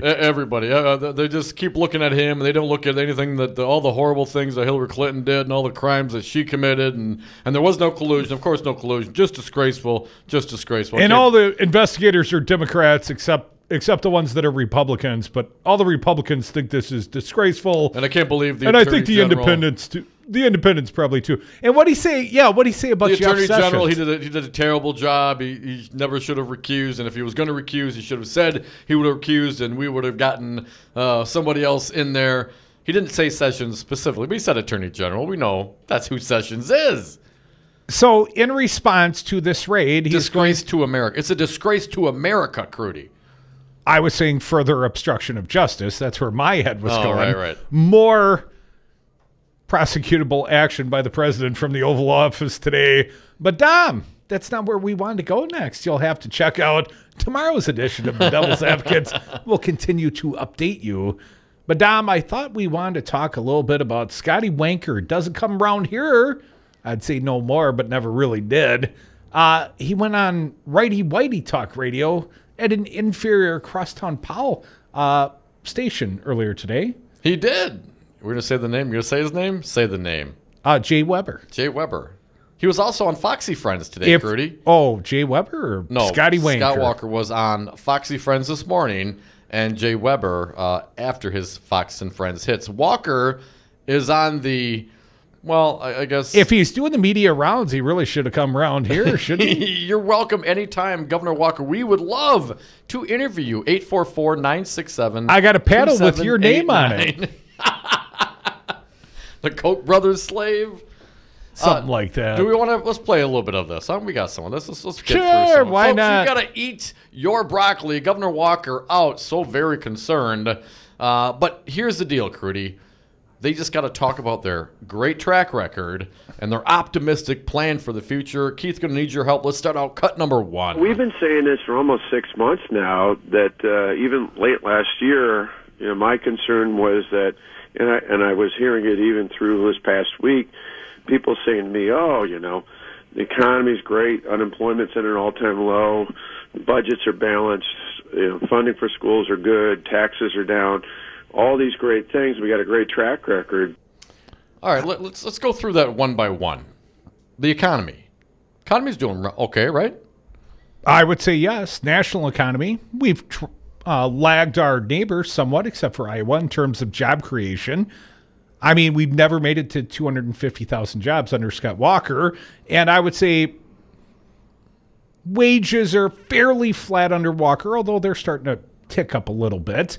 But I would say overall, yeah, if it's all about the economy, stupid, Scott Walker should be cruising to an easy re-election in the fall, Dom, and all these special elections, the 10th Senate District, and of course the Supreme Court race. That's hardly a repudiation of all the good stuff he's done. And of course, unemployment. Again, something nationally going very well. I mean, people are having jobs, sometimes 2 or 3 jobs. So he whines later about it not being reported in the Madison paper. I promise you. Except on page 8A. Well, that means it was reported in the Madison paper. You've quoted a specific citation, Mr. Wankinator. Okay, so he cites these. The economy, the unemployment. Another one, Crudy, he cites is, the great track record that they have. The budget, a balanced budget every single year. I didn't realize there'd be a quiz at the end. I can't keep track of all his propaganda. A balanced budget. Well, we always have a balanced budget. It's constitutionally required to have a balanced budget. Cash balanced budget. Yes. You got to have $1 left on the last day of the year, and then you balance the budget. And don't forget, Crudy, schools. Schools. Money for schools. We're doing so great in schools. This is his great track record. After cutting education spending in the state of Wisconsin by, $1.8 billion? He put $600 million back in. They're doing great now. And, of course, taxes. Tax cuts. That part's true. He's cut lots of taxes, and then people have had to raise their own property taxes by referendum because, of course, he's also cut school aid. See the prior mathematical problem where he cut $1.8 billion and reinserted $600 million in the election year pandering, but that doesn't fill the $1.2 billion deficit from educational spending he has left. therefore referendums all around the state. People have had to raise their own taxes because the governor won't do the right thing. Let's keep going. Cut number 2 on Senate District 1. I said, as you heard me loud and clear say, and I said on your show back after the January 16th special election, that was a wake-up call that we can't assume that our family, our friends, and our neighbors know about the positive things that we've done. And I think the problem there was, excuse me, I think the problem there was that a fair number of people said, oh, we heard about it, but because it was up in the Northwest, it's in the Twin Cities media market, after the week or so after the election went on, I think a lot of the rest of the state just went back to saying, oh, it's good news, we hear good things, great things are happening. Of course, everybody knows about it, but that's not happening. What a mealy mouthful. I'm sorry, I misspoke. Senate District 10, of course. The special election, Patty Schreckner, that's the first indication of a blue wave. And Jay Weber did ask him about that, right? Of course, he didn't really address the blue wave. He never was asked even a question about special elections, near as I could tell. Well, but what did he let's keep going. Talk about? Scott Walker. The haters? Yes, this is the theme. We've seen it tweeted out, and now he's following up, not only here locally, but nationally on Fox and Friends as well. Let's go cut 3. The other thing I think has happened this year in particular that we're seeing, if you go to any, and I don't encourage people to do this, but if you go to any of the forums that these far left groups are having, hosting all the Democrats running for governor and the multitude that are out there, they're not only going further and further to the left, their rhetoric is increasingly filled with anger and hatred. Even some of the mild-mannered candidates, or at least we thought they were mild-mannered candidates, are aggressively promoting angry and hateful rhetoric. And we got to counter that with optimism and organization. And that's why I was out again yet this weekend, going to a multitude of events around the state to tell people, join us at scottwalker.com, help us out, volunteer. We got to get that message out. A number of invite-only events. Angry? Angry? You know, you Dems, you're angry. And have lots of hatred. Hey, Crudy, here's another one. If the Dems win, all of Scott Walker's reforms would go away, cut 4. You promise? Would it all go away? Act 10, all the tax cuts, all the reforms we put in place in government, all the positive things we've done over the last few years, all that can be wiped away, and worse. I would argue it's even worse than going back to the days of Jim Doyle when we had double-digit tax increases, billion-dollar budget deficits, and record job loss. The people running now for governor and for a state legislative position, hard to imagine, but I think they're even more liberal, more aggressive from the opposite end than ever before. And you just look at some of them with their Bill of Rights and some things they're talking about. I mean, these would take us back so far. I really worry. He really worries. Didn't Scott Walker shred the Bill of Rights, at least the First Amendment, when he arrested hundreds of protesters at the Wisconsin Capitol under unconstitutional emergency administrative codes? You know, those protesters he stood up to so unintimidatedly. And if he can take on those protesters, you know he can take on ISIS. I heard they were pretty angry. Angry? Yes, of course, this governor is no person, and I would say the Republican Party here in the state of Wisconsin, not big supporters of the First Amendment, especially when it's speech against their policies, when it's speech that they do not like. And I'm not sure that the gubernatorial field being a little farther left than prior candidates is a bad thing. I think there's a clear difference between the candidacy of Scotty Wanker and any one of the possible Dems that might make it through the primaries, Tom. I think you're definitely seeing a more liberal field. Legalize marijuana. They're not afraid to say it. Healthcare for all, single payer, some variant Badger Care for all. That's a pretty liberal thought process. I don't think any of them want to give, billions away to foreign corporations. I mean, does that make me a liberal or just financially prudent? Governor Walker on Righty Radio this morning on the Supreme Court here in Wisconsin, cut number 5. In the end, people need to realize, I'm on the ballot. People running for the Assembly and the Senate are on the ballot. Whether you love the president or not, that's what this is all about. And so I just believe, unlike even Tuesday's election for the Supreme Court, which in the end kind of boiled down to a ballot test between parties, even though it's supposedly nonpartisan, and that's really because Eric Holder and his group came in and made it highly partisan. All that jibber jabber. The actual question by Jay Weber was about Trump's unappealing nature amongst women.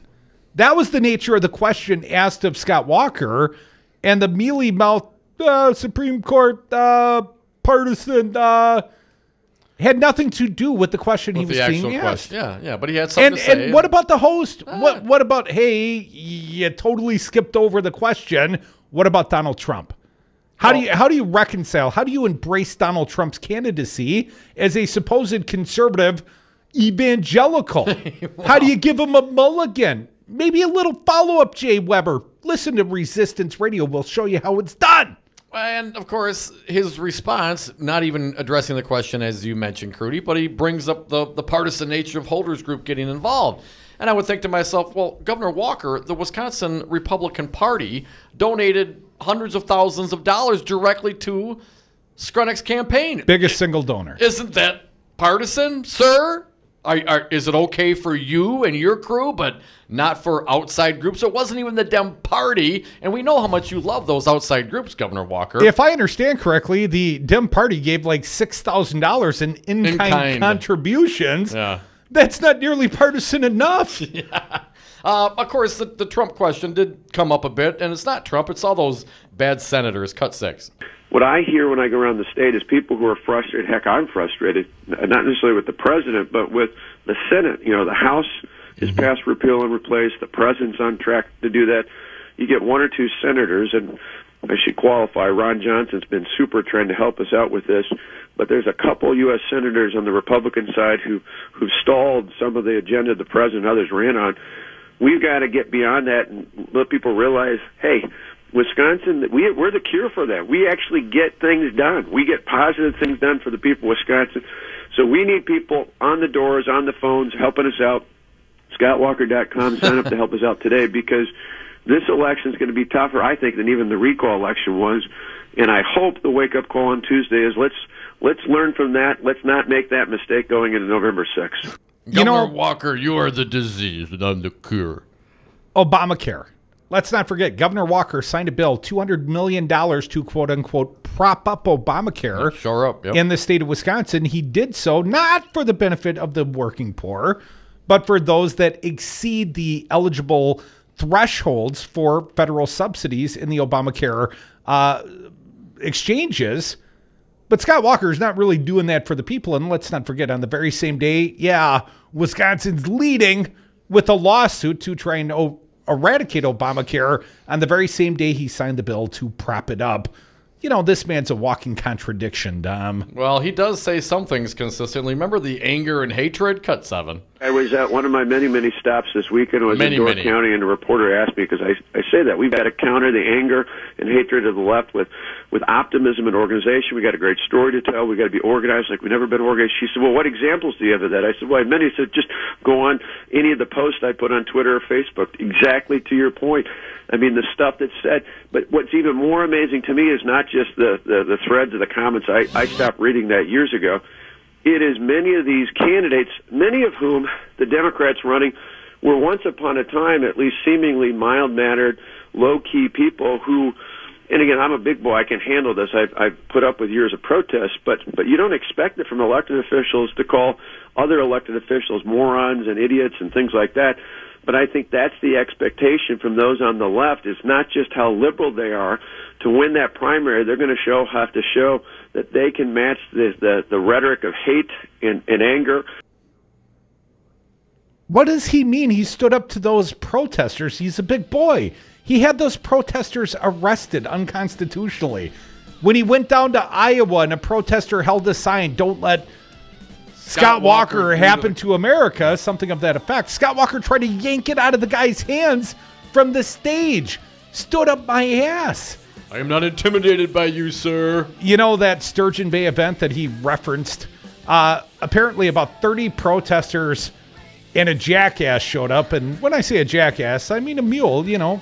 Not the governor? Blue wave signs. Well, 2 jackasses showed up that day. One of them... Oh, you and your anger and hatred calling names. And this is a guy who, backed First, he backed out of the presidential race, so a true conservative couldn't get in, and then he endorsed the angriest, most hate-spewing man in the presidency that I've ever seen, in Donald Trump. Hashtag sad. And now he's little Trump. Little Trumper, but he didn't want to embrace Trump, didn't want to talk about what Trump, the electorate, how they might react. You know those suburban women, Dom? They might not like getting their grabbed. But Scott Walker, you know, Mr. Nice Guy, Mr. Preacher's kid, that's all an act. No more political creature in the state of Wisconsin than that SOB, and you can quote me. Come back, more Devil's Advocates.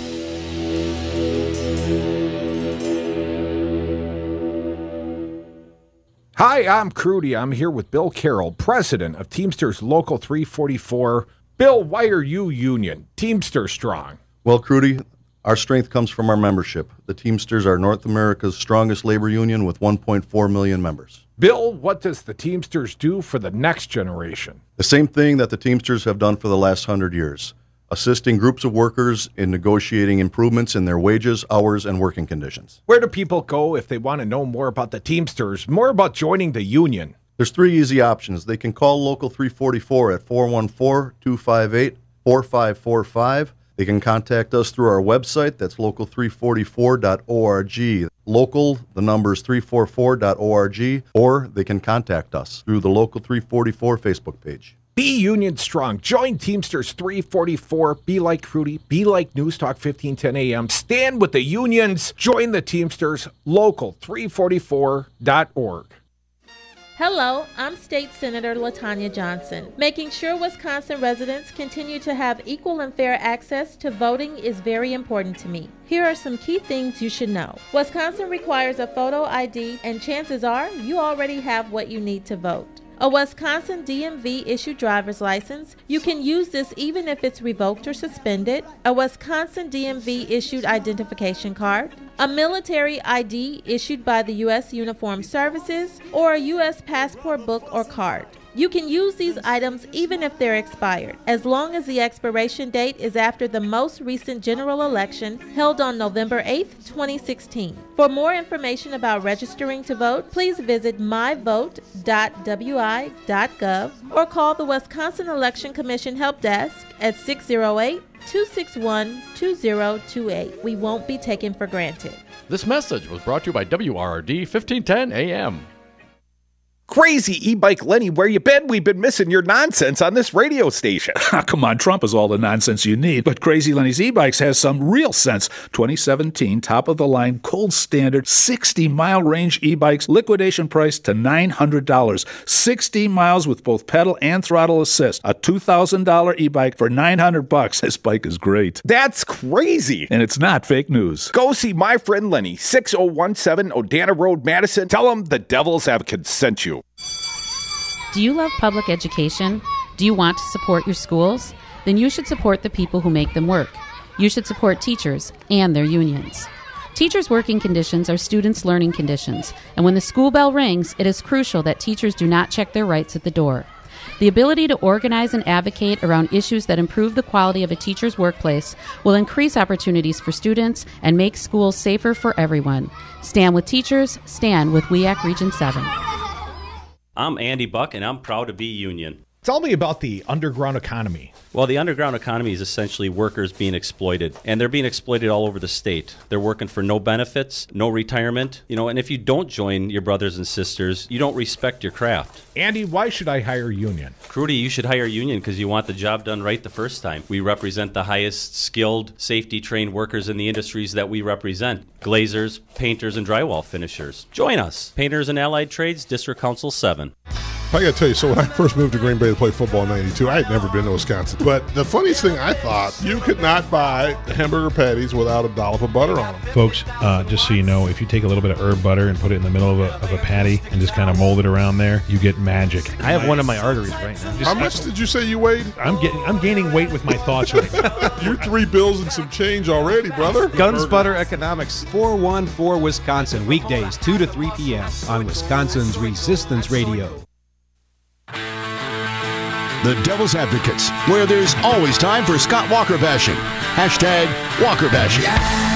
And we are back. Thank you for listening to the Devil's Advocates radio show, last segment of the day. So if you got something to say, now is the time. 844-967-2789. Let's just go straight to the phones, buddy. We lost Jake. Let's go down to Wisco. Paul, you're up. Thanks, Paul. What do you got for us? Hey, another new week, Devils. Good afternoon. Thank you, sir. Oh, you're welcome. Apparently, Scott Hole doesn't drive the roads. If he did, he'd realize how bad things are, and as far as I'm concerned, he'll always be known as Scott Hole, the man that never fixed the roads. And there's one other thing I get sick of Walker and his people saying, I am a union man, and I vote. And I'm sick of these people calling me, or actually they hate on me. They hate unions. I don't understand that, but it's not the unions they hate, Paul. It's the workers. You're amongst the workers. Well, they then don't they hate like me you. because I'm a union working man, and I always will be while I'm retiring here shortly. But I hate that. I got so sick of that. But, Paul, have you written the governor a multi-million-dollar check, or perhaps to one of his affiliated third-party coordinated campaigning groups like Wisconsin Club for Growth, and then just scribble in the margin because Scott Walker asked?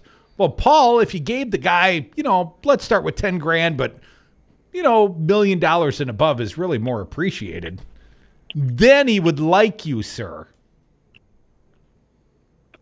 Well, one thing's here, I'm getting upset already, but you don't give money as a union, you have a PAC fund, and if you just choose as a union member to donate to that PAC fund, then you can go to candidates that help you as a union person.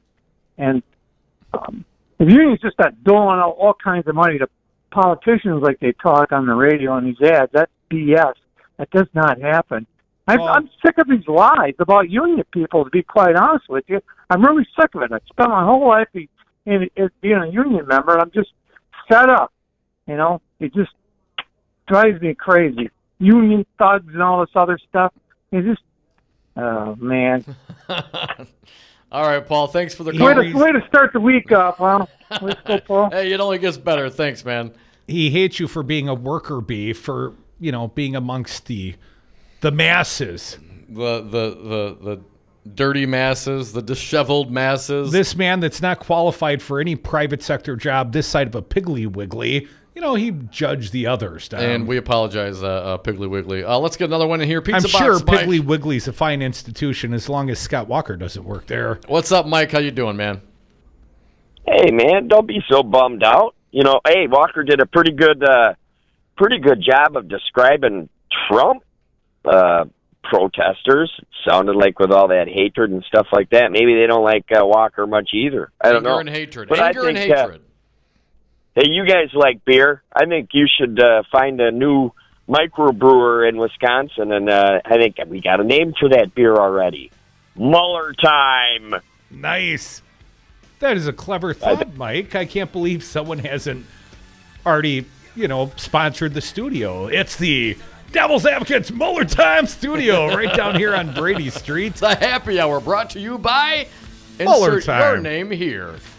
If you would like to sponsor this fine studio, the happy hour, the Devil's Advocates, WRD, WTTN, just call me off the air. We'll work it out. Good deal for you. Mostly I'll trade you out for beer. Maybe that's why we don't make any money. Right. I want to thank our fine guests today. They included James Santelle, former U.S. Attorney James Santelle, Jeff Landfield from the Alaskan landmine, telling us all about that naughty Ben Sparks, the former Scott Walker operative, with the submissive sex slave, and apparently 2 states and counting. Republican family values. I'm sure he'll come back from the lamb sometime soon. Rumor has it, the supplicant in Vegas might be pregnant. Oh, have a great night.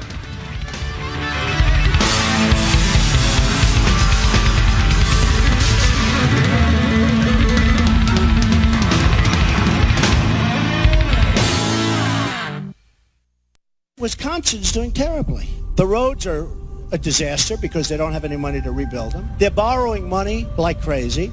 They project